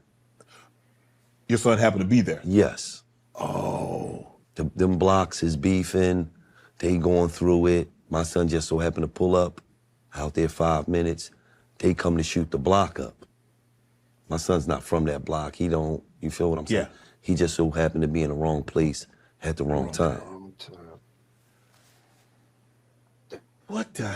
That's how deep it is. Bro, he has the potential to get out. Right. And he living that life? No. But see, you don't understand. He got videos out where he got a Joker mask on. Right. Bunch of guns in his hand. So these kids is influenced by all the wrong things. Right. To shit that don't matter. You know what I mean? Right. To shit that once upon a time when I was growing up in the ghetto, I was influenced by. Mm-hmm. And then when you experience things, when you go places, when a vacation to you is not going through a toll booth. See, you gotta understand, if you from Philly right now, go to Atlantic City and you call them and they say they out of town. Yo, I'm OT, I hit you, nigga, you 45 minutes away, nigga, you went through the toll booth. The are you talking about? That's how poor the city is. Right. Motherfucker go to Atlantic City and they tell you, yo, I'm OT, I call you when I get back. Right. You 39 minutes away in a car, nigga. What are you talking about, you OT? So you gotta understand, right? That's what we grow up in. These kids don't know no better. Right. These kids actually think that you can't make it as a rapper unless you killed somebody. Unless you did something out here in these streets. This is the mindset. Yeah. Why is the rap, why is that glamorized? Why is going to jail, or I pull that iron out, I put that stick on something, why is that glamorized? I have no idea. I told you when I was young, we glamorized the person that was getting money, the hustler. That's why rap names was like Gotti. Rap games, it was always somebody that was getting some money. Now, it don't be about no money or nothing. They'll kill you about an Instagram post. Right. You said you was gonna slide, you ain't slide yet. Okay. So that's a fact. That shit wild. Damn. Yeah, that was crazy, right? Because I had seen that story when it first happened about the boy, and I did not realize that that's who actually killed his son. And he said that the police, caught up with him and told him, and the boy was walking down the street with his mother when whoever got him. So what do y'all think about that clip, though? I think that karma, motherfucker. That's all I saw the documentary. There was like a little documentary on this whole Philly beef shit that's been going on, and that was the speculation was that kid was the one that allegedly killed Gilly's son, Cheese. But I just think it's crazy. Like, you can't be involved in none of this shit and be clueless and be the type of dude who's not street smart at all. Like, I don't think these kids are growing up with any type of street smarts. I think the only thing that they growing up with is trying to learn how to beef with each other and try to shoot at each other. It's nobody, like, people be walking around in different places without having their antennas up. You know what I'm saying? And it's like, especially with, like Gilly said, he said his son he's not involved with that shit. He just pulled up to a certain place and he was there for 5 minutes and shit happened. That's how fast some shit can go down. At the same time, if I'm Gilly's son, I don't have no business over there. The people that if I know that, this block got beef with that block, I'm not finna be outside standing around hanging with you niggas. Y'all gotta come over here on this side of town. I'm not taking nobody to pick nothing up over there or none of that, because you know what the fuck is going on between all this gang war shit in the city, nigga. You being killed and you not being the target is crazy. That is sad, and it happens a lot. And like what stuck out to me too in that was like Gilly talking about how a lot of these kids, they love music, so a lot of them have natural abilities with rapping and stuff. And he talked about the fact that a lot of them think you can't even make it unless you kill somebody, and that's why I do like rappers that talk about variety of things. You don't have to be a saint or be perfect. But you have rappers like Kendrick Lamar that he'll talk that street shit too, but he'll talk other things. And it's just good to have something else indoctrinating our youth besides killing each other and fucking and sucking and getting diseases and having these babies that none of us could take care of or want. So that kind of stuck out to me too. Now, AP did highlight this comment from Hank M. He said, "Is that ratting what Gilly just did?" What do y'all think? Hell no. No. First of all, he said he knew who killed his son, and that young man was out free to continue to live his life, not in jail. So if he was gonna rat or tell, or the streets was gonna tell, he would have been locked up. His son died a year ago or over a year, so he ain't rat. The nigga dead now. I'm just speaking on what happened. If he wanted to jail, I mean he living. You live by the gun, you die by the gun. That's what happens when you in that street life, bro. For real. Like, if you ain't never been shot at, you're gonna get shot or be shot at. A lot of people got shot that don't be on shit. Like, they're not even that tight. But how many niggas that got shot, they don't even be like that. They just be on the block. Just they be just on be the block. close to the other niggas that be doing bullshit. And niggas won't tell you. They be hot as a firecracker and they'll stand next to you and got a whole bunch of niggas looking for them. Yeah. They can finesse niggas on the south side, on the east side. Now you want to come over here and hang out. In a Stoli. Niggas will pull up on you in another nigga car. Yeah. And act flexing and you talking to the nigga. You like, oh shit, this your vet. You just stole another nigga vet. Oh my God. And you out there with this goofy ass nigga. Yep. So just being in the ghetto, being amongst niggas who don't live right, is already putting yourself in a bad way. Women that date niggas like that, don't feel bad when you tied up with this nigga in the home invasion, bitch. If your ass, this who you wanted, motherfucker. You know what I'm saying? The nigga that work at, Roscoe's ain't motherfucking on the ground tied up, goddammit. He coming home with some waffles and chicken and shit, and y'all about to binge watch some shit. You know what I'm saying? So, again, Gilly, what did I want to say about this shit? I think that like you brought up the music. That's what I want to address. Ain't nobody listening to Kendrick. The streets is not listening to Kendrick. And other artists like him that say positive shit, that is not getting played by these niggas out here. They listen to underground rap shit.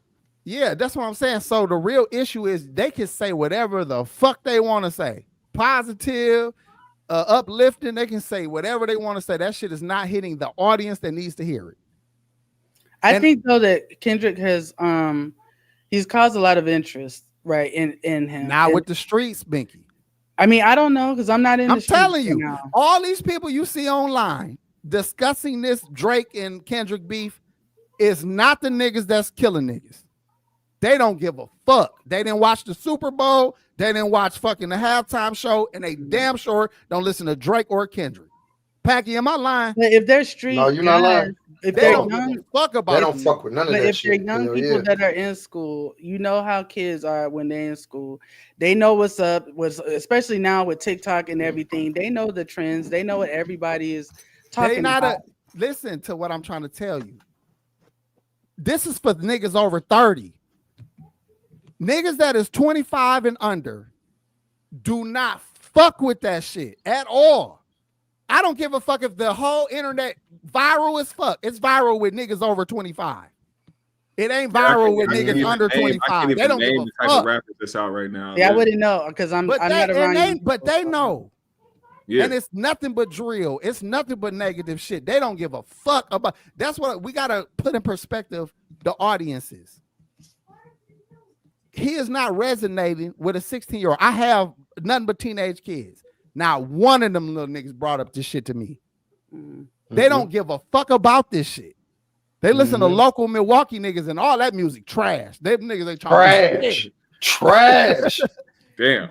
So I'm just saying, man, like this is. Do you think it's important? Do you think it's important for us, the way that our parents did, to try to help guide our kids musically? Like at least put them on to certain things where we can play, the older versions of older songs and, kind of teach them or try to not necessarily make them like something, but it's so much music out there that eventually they will find something that they like. A 15-year-old listening to Kendrick, let's just use him as an example. It's like me at 15 listening to Babyface. I did. 15. But my point is, this ain't what's driving me. I listen to Babyface. I like a song that's on the radio. I learn it. But what I'm putting in my fucking CD player is thug shit. Yeah, fucking BG or some shit. You know Young what I'm Bleed. Young Bleed. Yeah, you know what I mean? So it was just another energy that I was trying to listen to. Shit was different. Not Too no short. Do or die. Twister. Well, even if it's not Kendrick, though, even if they had just younger artists that were making that kind of music, you don't think it would make any difference? They're gonna say this shit lame as a motherfucker. They're gonna call it trash. I'm trying to tell y'all, it's demons out here. Goblins. Kids don't like that shit. These little motherfuckers are goblins. Okay, so people shouldn't even try to change the spirits that are. Hold on. This is my point. You don't try with a non-effective solution, and that's what I'm like. If you want to get them, show them money and success that doesn't come from rapper sports.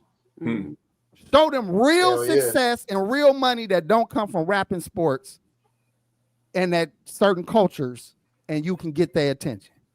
I feel like Breakfast Club used to try to do that a lot when they would bring on like what's that billionaire guy? I can't remember his name, Robert something. They would bring on the show sometimes, and they also I think had Byron Allen on there before. How many 15-year-olds is watching Breakfast Club? Well, back then, everybody was watching Breakfast Club. At 15? When they were hot, everybody was, because there weren't so many avenues and things to listen to. Like pre-pandemic, Breakfast Club, pretty much everybody was watching them before 2020. I would say maybe 2019, 2018, it started getting shaky, but they've been on for like 13, 14 years. So I don't believe 15-year-olds was watching that shit. Okay. I mean, I'm not arguing it. This ain't an argument. I have teenage boys. I got 6 boys. Ghetto ass sons. It's a debate, guys. It's a debate, guys. Right? Not back when they were hot. When I'm talking about. Listen, they were hot to older audiences. AP. No, nobody, young niggas ain't listening to talk radio. Is what I'm trying to tell you. These niggas is outside. Okay, they is outside. They're not with earbuds on. Street niggas is don't got earbuds. Okay, them niggas is smoking and drinking, playing music, getting hair from little dirty hoes, and they. How did Taxstone get so hot? How did Taxstone get so hot with street niggas and young and old street niggas fucking with him? How to who? Taxstone. And that's talk. Hold on, hold on. There we go. You can't. Them is not the same thing. Radio is Tax Stone is street shit. That's like interviewing Meech. That's like interviewing street culture. There ain't nothing street culture about fucking Breakfast Club. And even then, I doubt they was watching them fucking interviews. Them niggas, these young niggas don't respect nothing of our era. So while Tax Stone is interviewing Benny Siegel, these little niggas don't give a fuck to hear what he talking about.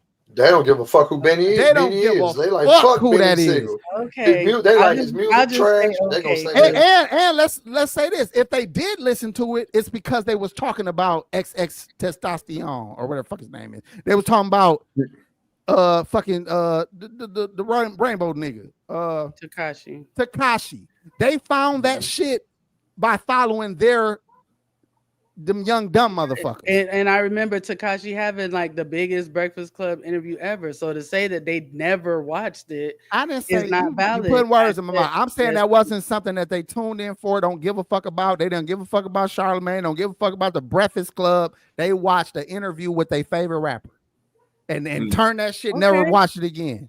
But a lot of people did watch it at that time. And I do remember a lot of people on Twitter, they always were having conversation. A lot of people on Twitter are good and ghetto as fuck, but you don't be on there. You don't know. But a lot of them, especially because a lot of them don't work either. So they just don't work. They be on that motherfucker all day. But you know, AP know everything. All right. So Countess said, I was 16 at the height of Breakfast Club. Didn't start watching until in my mid-20s. All right. So there you go, AP. Someone's know everything. Just shut the fuck up. hey, you supposed to your watch supposed to fly into the corner on the motherfucker like that. You supposed to have to go pick your watch up off you supposed to lose a link in your motherfucking watch. Hey, we gotta read the $5. Hank M, man, appreciate you. You said I have a question. What would y'all think would happen to a black rapper if he was rapping about killing white people rather than black people? He wouldn't make it. He would be on the fucking CNN and he'd be on the watch then matter of fact, they would have a movement and pass a law to censor music again. For sure. Oh, yeah, I had a scenario for y'all. I wanted to ask y'all. Did y'all gonna read this or did we already cover this? I just read it. I just read it. I thought that was your point. Hey, I never looked at it. I ain't got shit left. Niggas in the hood that was out here killing each other, and he was doing a great job of getting rid of a lot of the wild young niggas who cause havoc in the streets. And he started scaring these guys, right? And it was just becoming successful. What would y'all do if that was something that was going on? Would you support it or would you be terrified? I start wearing shirts with his logo on it and shit. Like the black man, the nigga that's going around cleaning the city up. I'll be geeked about that. I'm tired. I'm tired. What if he took his mask off? He was a white dude. Was this a white dude the whole time? Nigga, we got it. He was an ex-Klansman. He said, "You know what? I'm gonna turn my haters off." I can't even hold it in. I'm gonna say this, man. As fucked up as I want, or as bad as I want change to happen, you gotta ride for yours. You cannot let nobody else fix your people. It gotta be you. You gotta be. Can't be them.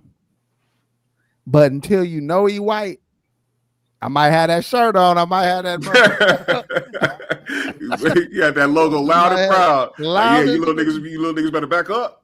You know who I fuck with. You know who I'm repping. Man, I might have put the light in the sky a couple times for that motherfucker.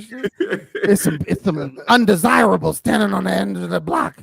I don't know. They don't live over here. You hear malfunction. You put the light up. He said, "I ain't taking no chances. It sound like a gunshot, nigga. I'm putting the light up, nigga." Listen, man, I'm telling y'all right now. Don't nobody hate young black males like a black man who done moved his family out the ghetto.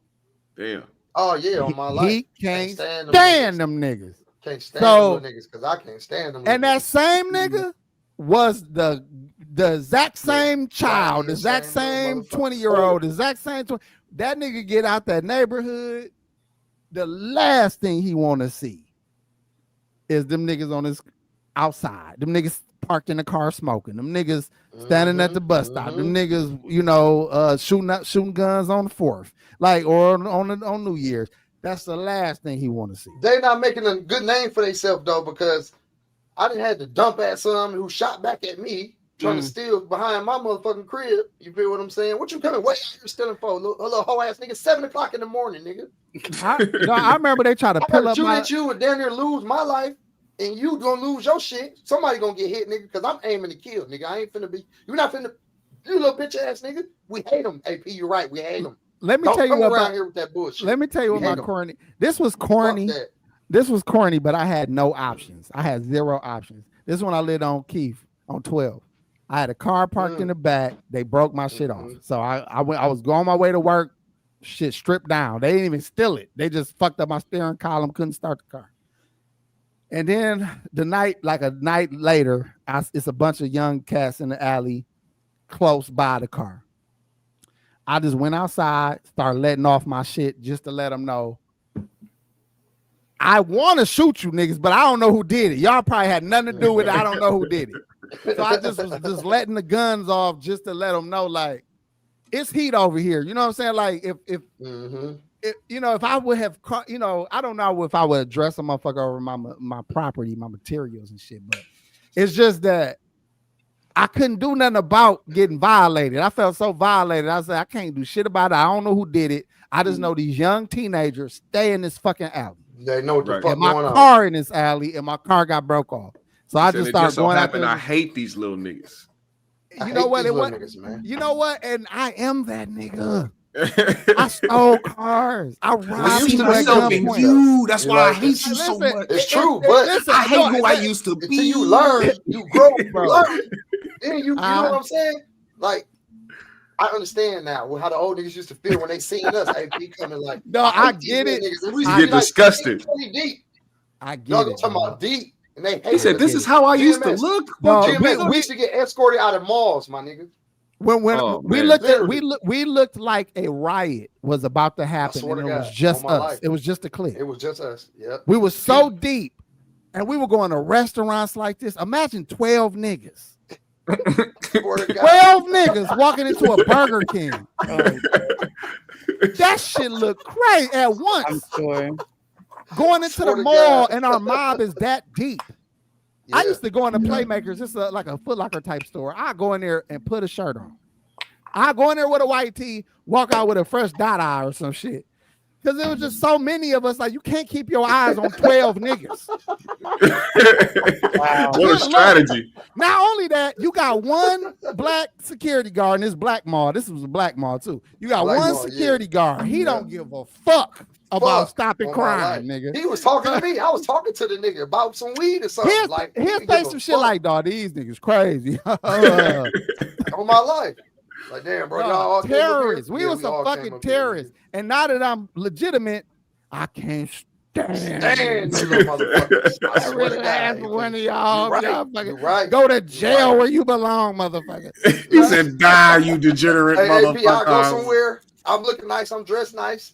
I'll be clutching on them. Fuck that. I look at them with a little like, try me, nigga. Try me. Look at me like an old nigga if you want to. I'll pop your ass. My girl be like, you just gonna wear all your jewelry out? I don't give a fuck. Pac G, you know why this? You know why? Don't try me. You know why this fucked up? You know why this is bad, bro, that we like this? Because these are square niggas too. The square niggas look like street niggas now because they wearing their hair the same. They wearing the same clothes. We looking at a nigga with a 4.0 GPA. Like, nigga, try me. I'll pop your ass. And just like with the story with Gilly's son, the nigga that was he was a straight A student. He about to be Obama. He about to be the next Obama. I'm about to put a fucking bullet in this nigga ass. Hot one in his ass. He gonna catch an Obama slug fucking with me. Trying to take anything from around here. You better come get this little nigga for I super shot this motherfucker. Little nigga, I ain't playing with you. I'm ashamed of my feelings, bro. I'm not condoning this shit. I'm ashamed of how I feel because my trauma, my trauma and my own actions puts me in the mindset that I was in. And these kids don't even think on the level. They ain't trying to get no money like we was. I'm watching niggas. I'm seeing what they own. I'm seeing what they got. I'm seeing where they put their gun. I'm seeing that the nigga left his gun in the car. He got a holster on. I mean, the gun under the seat. You know, I'm still plotting like a dirty ass nigga, but they not even thinking like this. They just moving right. Hold on. Let me correct that. Some of them ain't thinking. Some like of them ain't. Yeah. Some of them on some shite shit. Yeah. You better watch them. I feel. What do we do about this? How do we correct this? How do we fix the fact that we done got so distrusting of each other, if that's a word, that even I would say I love black people. I would say we part of a horrible. But with cycle, my actions, it's the way we was raised. I feel fucked up about it. You know, all those environments all over America like that is people that feel the same way. Older cats like us who got out or been away from that shit for so long, who just hate it, who despise that shit, but they came from that shit. That's where they derived from. You know what I'm saying? Like, you can't escape it, bro. It's just the same old man. It's some bullshit. You know what I catch myself doing? I talk shit about all this, but when somebody else do it, I start defending them. Even hood bitches, like real rats, like rat type bitches. I start defending them when somebody else talking shit about them. But when I'm talking shit about them, I'm going in. You know what I'm saying? Yeah. But it's like, damn, like, I don't know, dog. From a place of double knowing, standard. though. Either way it goes, it's a double standard, bro. It's hard for certain people that have actually gone through certain experiences, hear somebody that never went through it, try to have judgment on it. You feel offended by it because it's like, you don't know shit about that. I know everything about that. Matter of fact, I'm justified to talk some shit about it because I've been through it. I either did it or it happened to me, whatever the case may be. So I understand that. That's like when you hear somebody, a white person from a suburban area, talk about a bunch of black people from the hood or what their opinion is on people in the hood. You feel offended by it, even though you know some downright dirty ass shit be going on. It's like you don't know what the fuck be going on, and you speaking from a privileged place in life. You speaking from a place of, oh, you can just go based off of what you see on the internet, the different videos that be popping up. That's why I hate the video wars when people are like, oh, black people all do this, and then you have people like, oh, you see white people doing it here. It's like everybody be doing this shit, but y'all focus on one group because we violent. If we was robbing, stealing, being ghetto, being loud, smoking, drinking, dancing, like whatever young people are doing to have a good time, if we did that without the death, I think we wouldn't be looked at as bad as, you know, it wouldn't be as bad. Yeah. People die behind our interactions.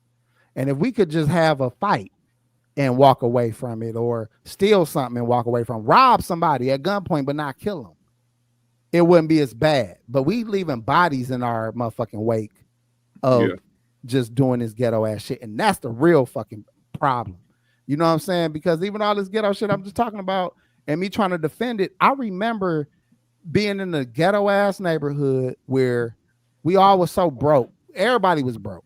It wasn't even no thing. Like nobody had no money, and we was wearing we had maybe one pair of jeans. Niggas was shirtless. Niggas be outside with no shirt on, and you think like, oh, why they don't put a fucking shirt on? They got two shirts. One of them got bleach on it. The other one dirty as fucking the armpits. That's this nigga clothes. I like see poverty. Nowadays it ain't like that. That's why we so was many borrowing clothes to each other, nigga. But that's why so many young people now, these young girls, ghetto or not, they kids gonna have that shit on. They gonna have some fits on. They gonna be clean because they parents didn't have shit. Our era, we was broke. You know what I'm saying? And then when we start having shit, our parents used to be like, "Where the fuck you get this shit from?" You get that from? I swear to God, they didn't buy it. But we had, you know, but we had that shit. Yeah. But but that's the same way that these kids are feeling. They get to the point where we looking at, why don't they think about their future or investing money? Why would they risk their life or their freedom for some clothes? Because to them, that's the house. Having a nice outfit on is the success of a nigga who just won a championship. Yeah. Them nigga wearing a fresh ass fit. And I remember it, but now that I look back in hindsight, I'm the judgmentalist motherfucker. I'm like, what's wrong with these little niggas? When are they gonna get their shit together? I hate that like that. That's what fuels them is the public perception and what other people think about them and how they can be perceived. So it's not necessarily what they can accomplish or what their future look like. It's what's going on right now.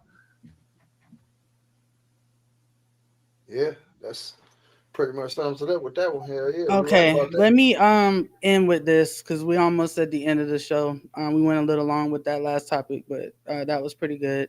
So 50 Cent has been beefing for some reason with Big Meech. Fucking marbles out of this lady. Go ahead. Keep on talking, Binky. Just keep on Her talking. damn marbles is loose. Keep on going, Binky. Binky, keep on. Hey, B, shut up. Keep on going, Binky. Super sock through the goddamn. Thank you, Pac G. All right. Hardwired super sock. We'll wait till we get backstage. All right. So, 50 Cent on the show. Her motherfucking head. Go ahead. So, Tylenol is in her future. Goddamn. GMS can't hold it. Go ahead. GMS, I need you to stop laughing at his fucking ass. He's not funny. I'm not laughing. I'm just waiting for the next topic. Okay. Thank you. So anyway, because Meech, was working with Rick Ross, as we know, for some car show or whatever. So 50 was talking shit about him. And I wanted to show the video where Meech was responding and get y'all reaction to this. Shout out to Princess Royal. You trick Cuff off the street, nigga. I never folded, never told. You never told Tammy to tell, bitch. That's before the sign, always with me. So I'm doing this for my loved ones and the support of my friends and family. Y'all gonna be disappointed when Little Baby don't show up? When Skilla don't show up? When Vizzo don't show up? When all these motherfuckers don't show up?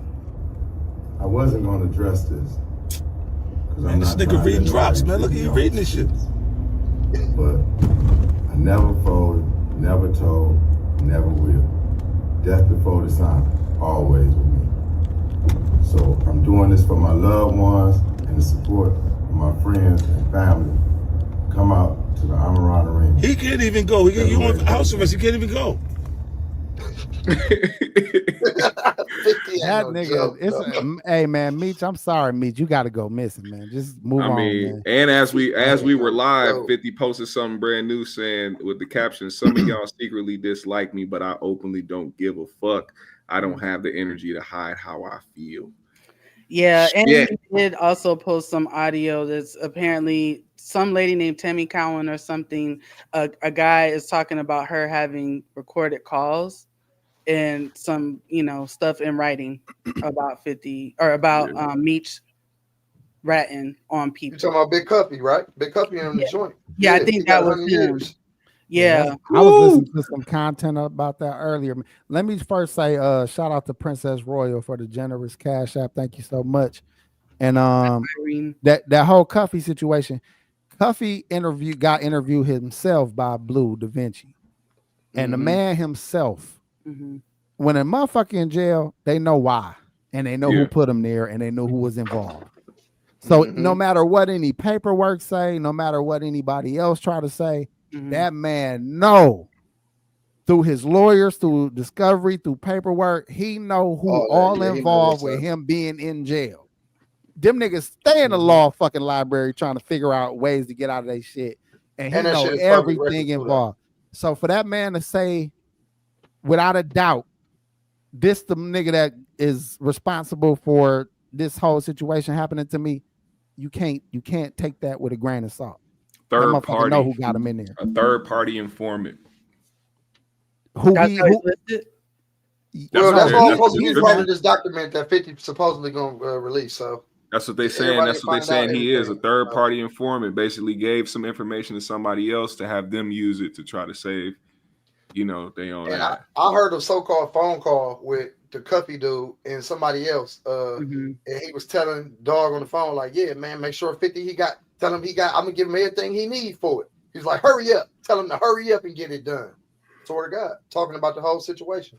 Oh wow! And it supposedly was Big Cuffy in the joint. So is this? Y'all think this is gonna get worse, and blow up because I feel like it's not simmering down at all. Especially if he really is on house arrest and can't be out past 6 p.m. How you gonna be at the concert? He said he paid them $5 million. He said, I paid your family $5 million while you was in prison and all the money gone. You can't be mad at me. You gotta be mad at them. That defeats the convo, the back and forth convo, because people was like, man, ain't no way, you know, because so-and-so was on this show and it was a hit show and he didn't make so-and-so. It was like, bro, y'all don't understand. It's very clear that 50 was able to get Lil Meech a bag somewhere the way that this nigga was walking around buying big ass fucking BMF chains, new watches that cost 1.5 million. Like, and not to say, and this is another thing a lot of people don't know when it comes to that type of shit too. This is why a lot of jewelry guys go and try to get their money from certain people, because you don't pay outright for a lot of these guys, a lot of the entertainers, rappers, whatever. A lot of them do not pay outright. They pay up front some shit, and then they basically pay it off. It's almost like they got a lease on their jewelry. Yeah, there's 2 But at the same time, they'll wear that same piece for maybe a couple months, and then you'll see them with a whole new chain, but you ain't gonna see them with the old one no more because they never paid for that old one. Yeah, the old one back at the jewelry store. Some other nigga got the old one now. Yeah, you feel me? Like they be doing that shit, bro. Unless you go get your shit made personally, like custom jewelry, then that's different. You know what I'm saying? But even then, just putting money in somebody's pocket and making sure that the family, is touching some money from their own life story, I think that should be enough to at least not stand with somebody's, sworn enemy. You know what I'm saying? I get what people saying when it comes down to business. Business is business. You don't necessarily owe somebody that type of loyalty just by doing business, but when the family's involved and you changing people's lives while you're currently locked up and can't really do shit about it, I mean, it goes without saying. And also one quick thing too, you don't necessarily have to go to Ross to get a bag. Like your Big Meech, you can literally hit up Vlad, you can hit up Breakfast Club, you can hit up all these different outlets and go do interviews for an entire year. Vlad, Vlad offered that nigga a bag. Yeah, you can go and and do interviews for an entire year and be able to be cool. Like you can pay your bills off that. But that's a fact. That's why it was weird to me, because a lot of people feel like, oh well, he can do what he want to do because he can do what he want to do, but there's consequences behind it too, especially when you get into business with people. Man, look, the man played himself, man. I don't think he intentionally played himself, but y'all got to realize the chick that 50 keeps bringing up, the Tammy Cohen or whatever her name is. Yeah, he signed his power of attorney and life rights, or story to her in like 2012 or 13 or some shit around that time. Nigga, she should have a bag for your ass when you get out. The bitch that got the fucking, she could have been making money and making moves with selling your name.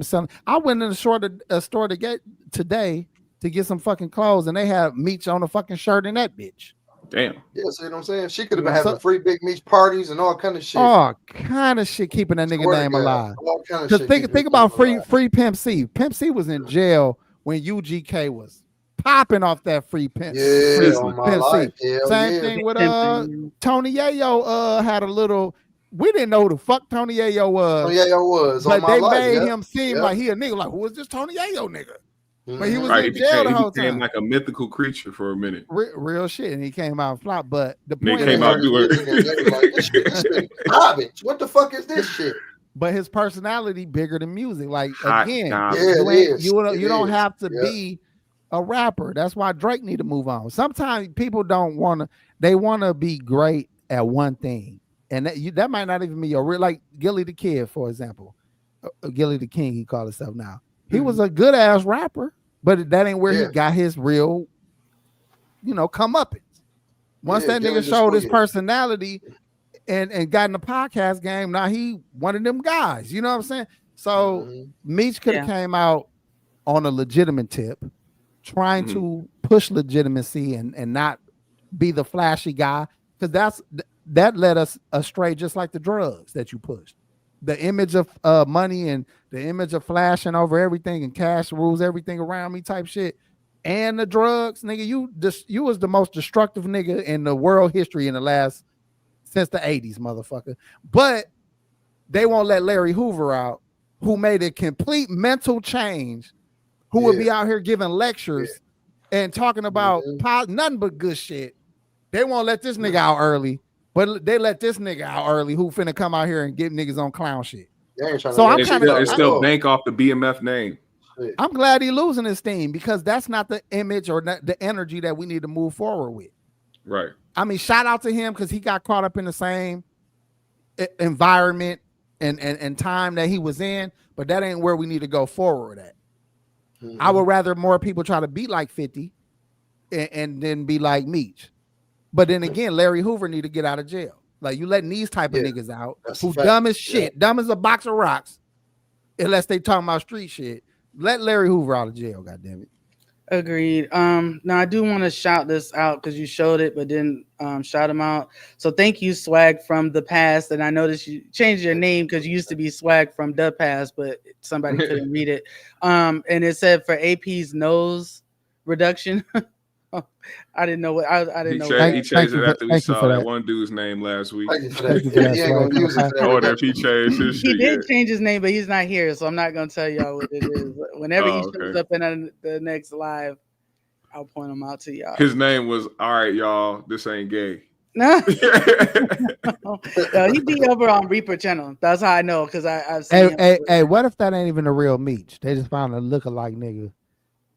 Because he do got the bulldog wrinkles in his forehead now. I was like, nigga, you had a shinier forehead before. The bulldog wrinkles. You know, bulldogs be wrinkled. He got the Star Trek, the nigga Star Trek. I mean, you know, I got a wrinkled forehead, but he got that British bulldog looking at him. Maybe that ain't Meech. Maybe that ain't even him. You know, that's a clone.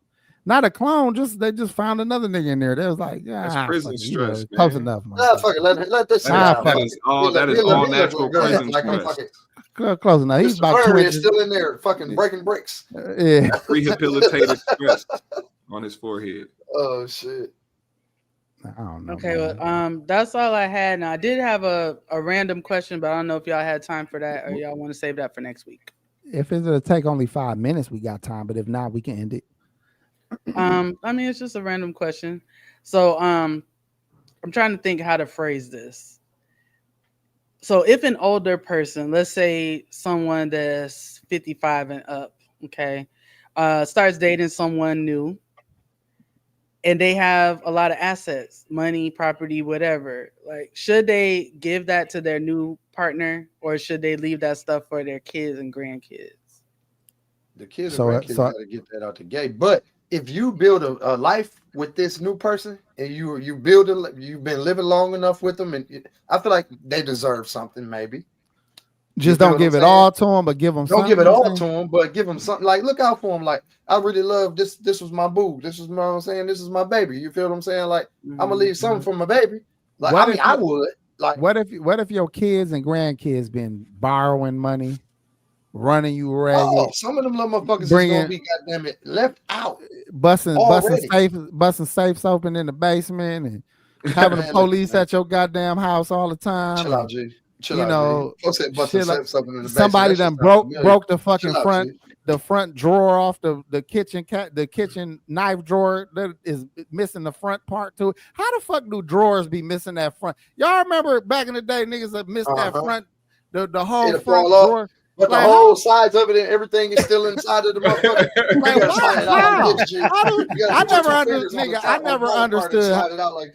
I never understood how blinds get fucked up or how that damn door come off on the goddamn drawer.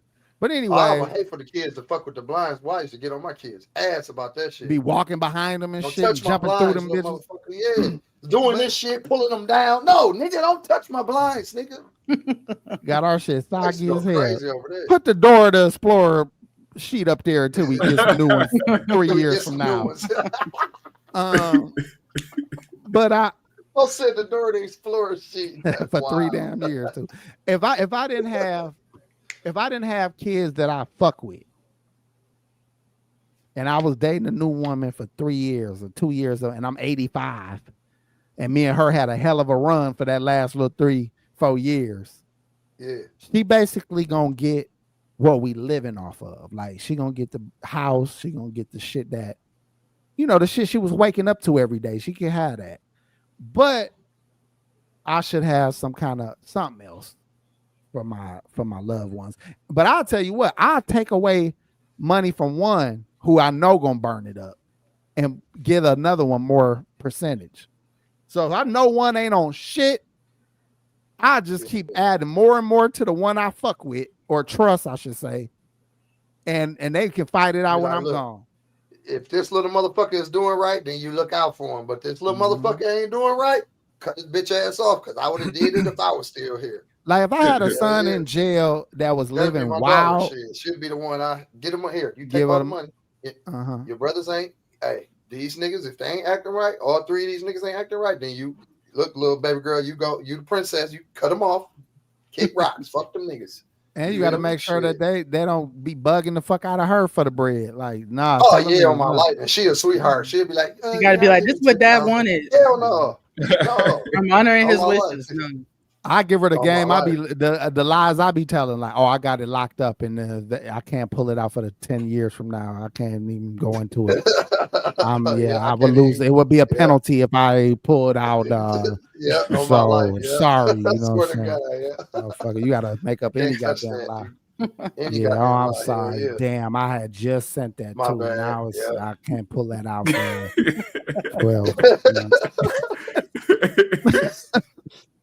My one son Dion, he like shit. I just want guns, Dad. Whatever you got, weapons, anything. Like I got my dad old shit and shit. I got shit that nigga used to hunt rabbits with. Like, what the fuck you was doing with this bullshit?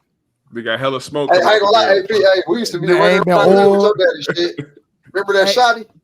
Nigga, my sister chased my brother down in the streets with a gun. Hey, but in broad daylight.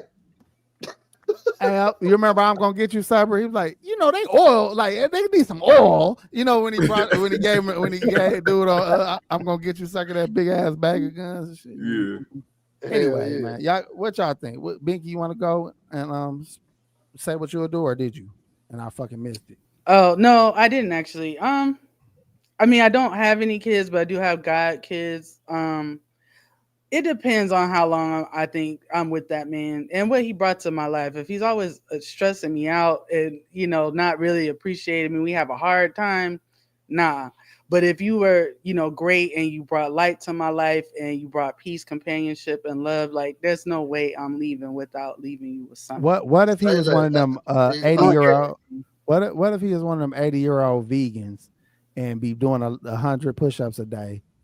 And he be taking that Viagra and shit, and he be laying that wood, and then he be holding like a water gun with some lube in it, and just keeping the party going, and knocking your socks off on a regular, keeping the party going, and talking crazy to you the whole time too. Like, this is my house, right? Yeah, it's your house. This is my car, right? Yeah, this is your car. I mean, I might say that in the moment. I say anything when I'm fucking. That don't mean it's. But real. You ain't gonna wise up later and be like, I'm giving this shit to my goddaughter. Bullshit. Yeah. You giving that nigga that bread. Listen, I always wise up. Giving that nigga that bread. All that shit I just explained. I bet you Irene in the chat like super soaker. Shit, I don't need no motherfucker. I'm 65, but I still get wet.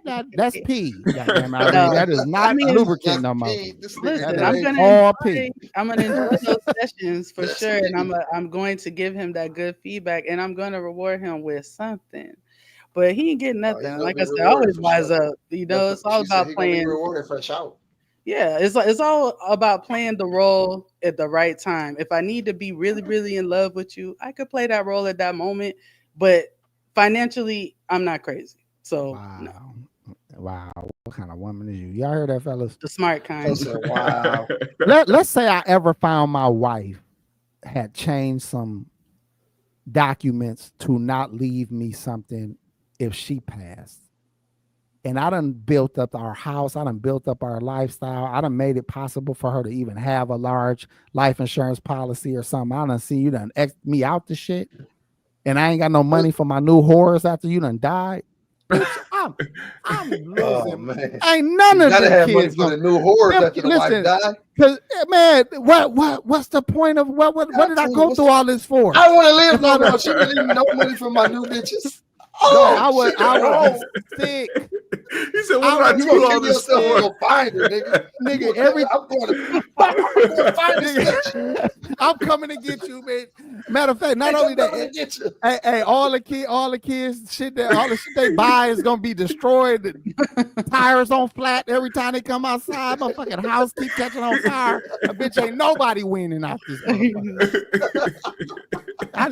I done left all my bitches for you. You got the nerve to fucking haunt me in death, bitch. Fuck that. That's a wild ass Jay. He said, "Bitch, I'm coming to get you." Bitch, I'm coming to get you. I'm coming to.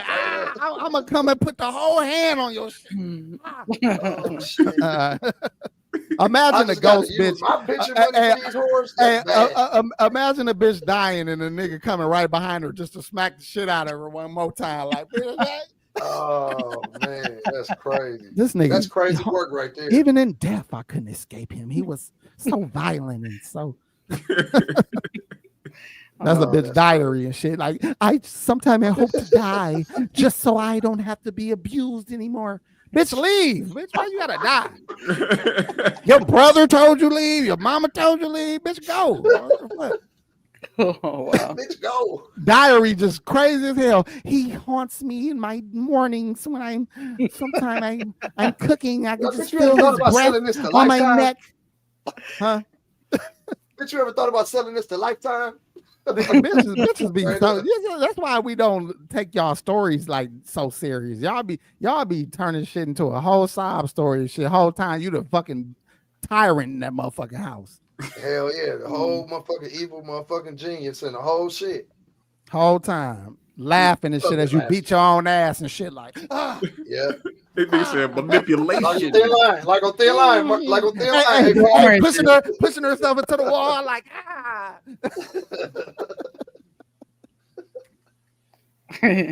Oh, shit. Hey, what would you do if you just watching your bitch beat the fuck out of herself and she just got this fucked up ass grin on her face because she about to send your ass to jail? What do you do? You're about to fuck her. I ain't gonna lie. I'm gonna be there with the phone recording like, look at this crazy bitch. Yep.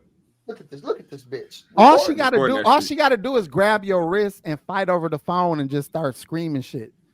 Stop resisting! Stop resisting! That's damn bitch, you a cop. Like, oh shit, wrong words. All right, I'm done, man. I'm done. I ain't got nothing for y'all. That was a good question, though. That was a good question. That was a damn good question. You kept us going for another. That was a perfect question. That was genius. All right, we're about this motherfucker. Binky mad as hell. Sarcasm is thick. Binky, it's a character. It's a character. How do you know this isn't a character, asshole? That's how I know. Everybody in the chat say love you, Binky. Everybody in the chat say love you, Binky. That shit came from her spirit. How the fuck do you know? No, that's how I know. This isn't a character. Fucking asshole. You know when a bitch hit you with you're a fucking asshole. You know that? All right. You're a goddamn dickhead. Y'all don't understand. He's annoying. I don't take shit serious. God damn it. All right, look, we up out of here, man. We appreciate y'all, man. Shout out to Kobe Jordan for the $1, man. We appreciate that, man. You might as well say something, bro. You should have said something, but thank you, brother. Appreciate the love. Y'all make sure y'all go to GMS Show and subscribe ASAP, man. He getting his numbers up, man. We trying to make this man a household name. He trying to take over the whole space, the whole academics, the whole $1 million worth of game, or whoever else you could, compare him to. He trying to do big things, man, at the Reaper. So anyway, my boy the truth, man. So y'all show love, man. Show love. Appreciate y'all, man. Y'all have a good night, 3G's family. We out. 3G's family, we out.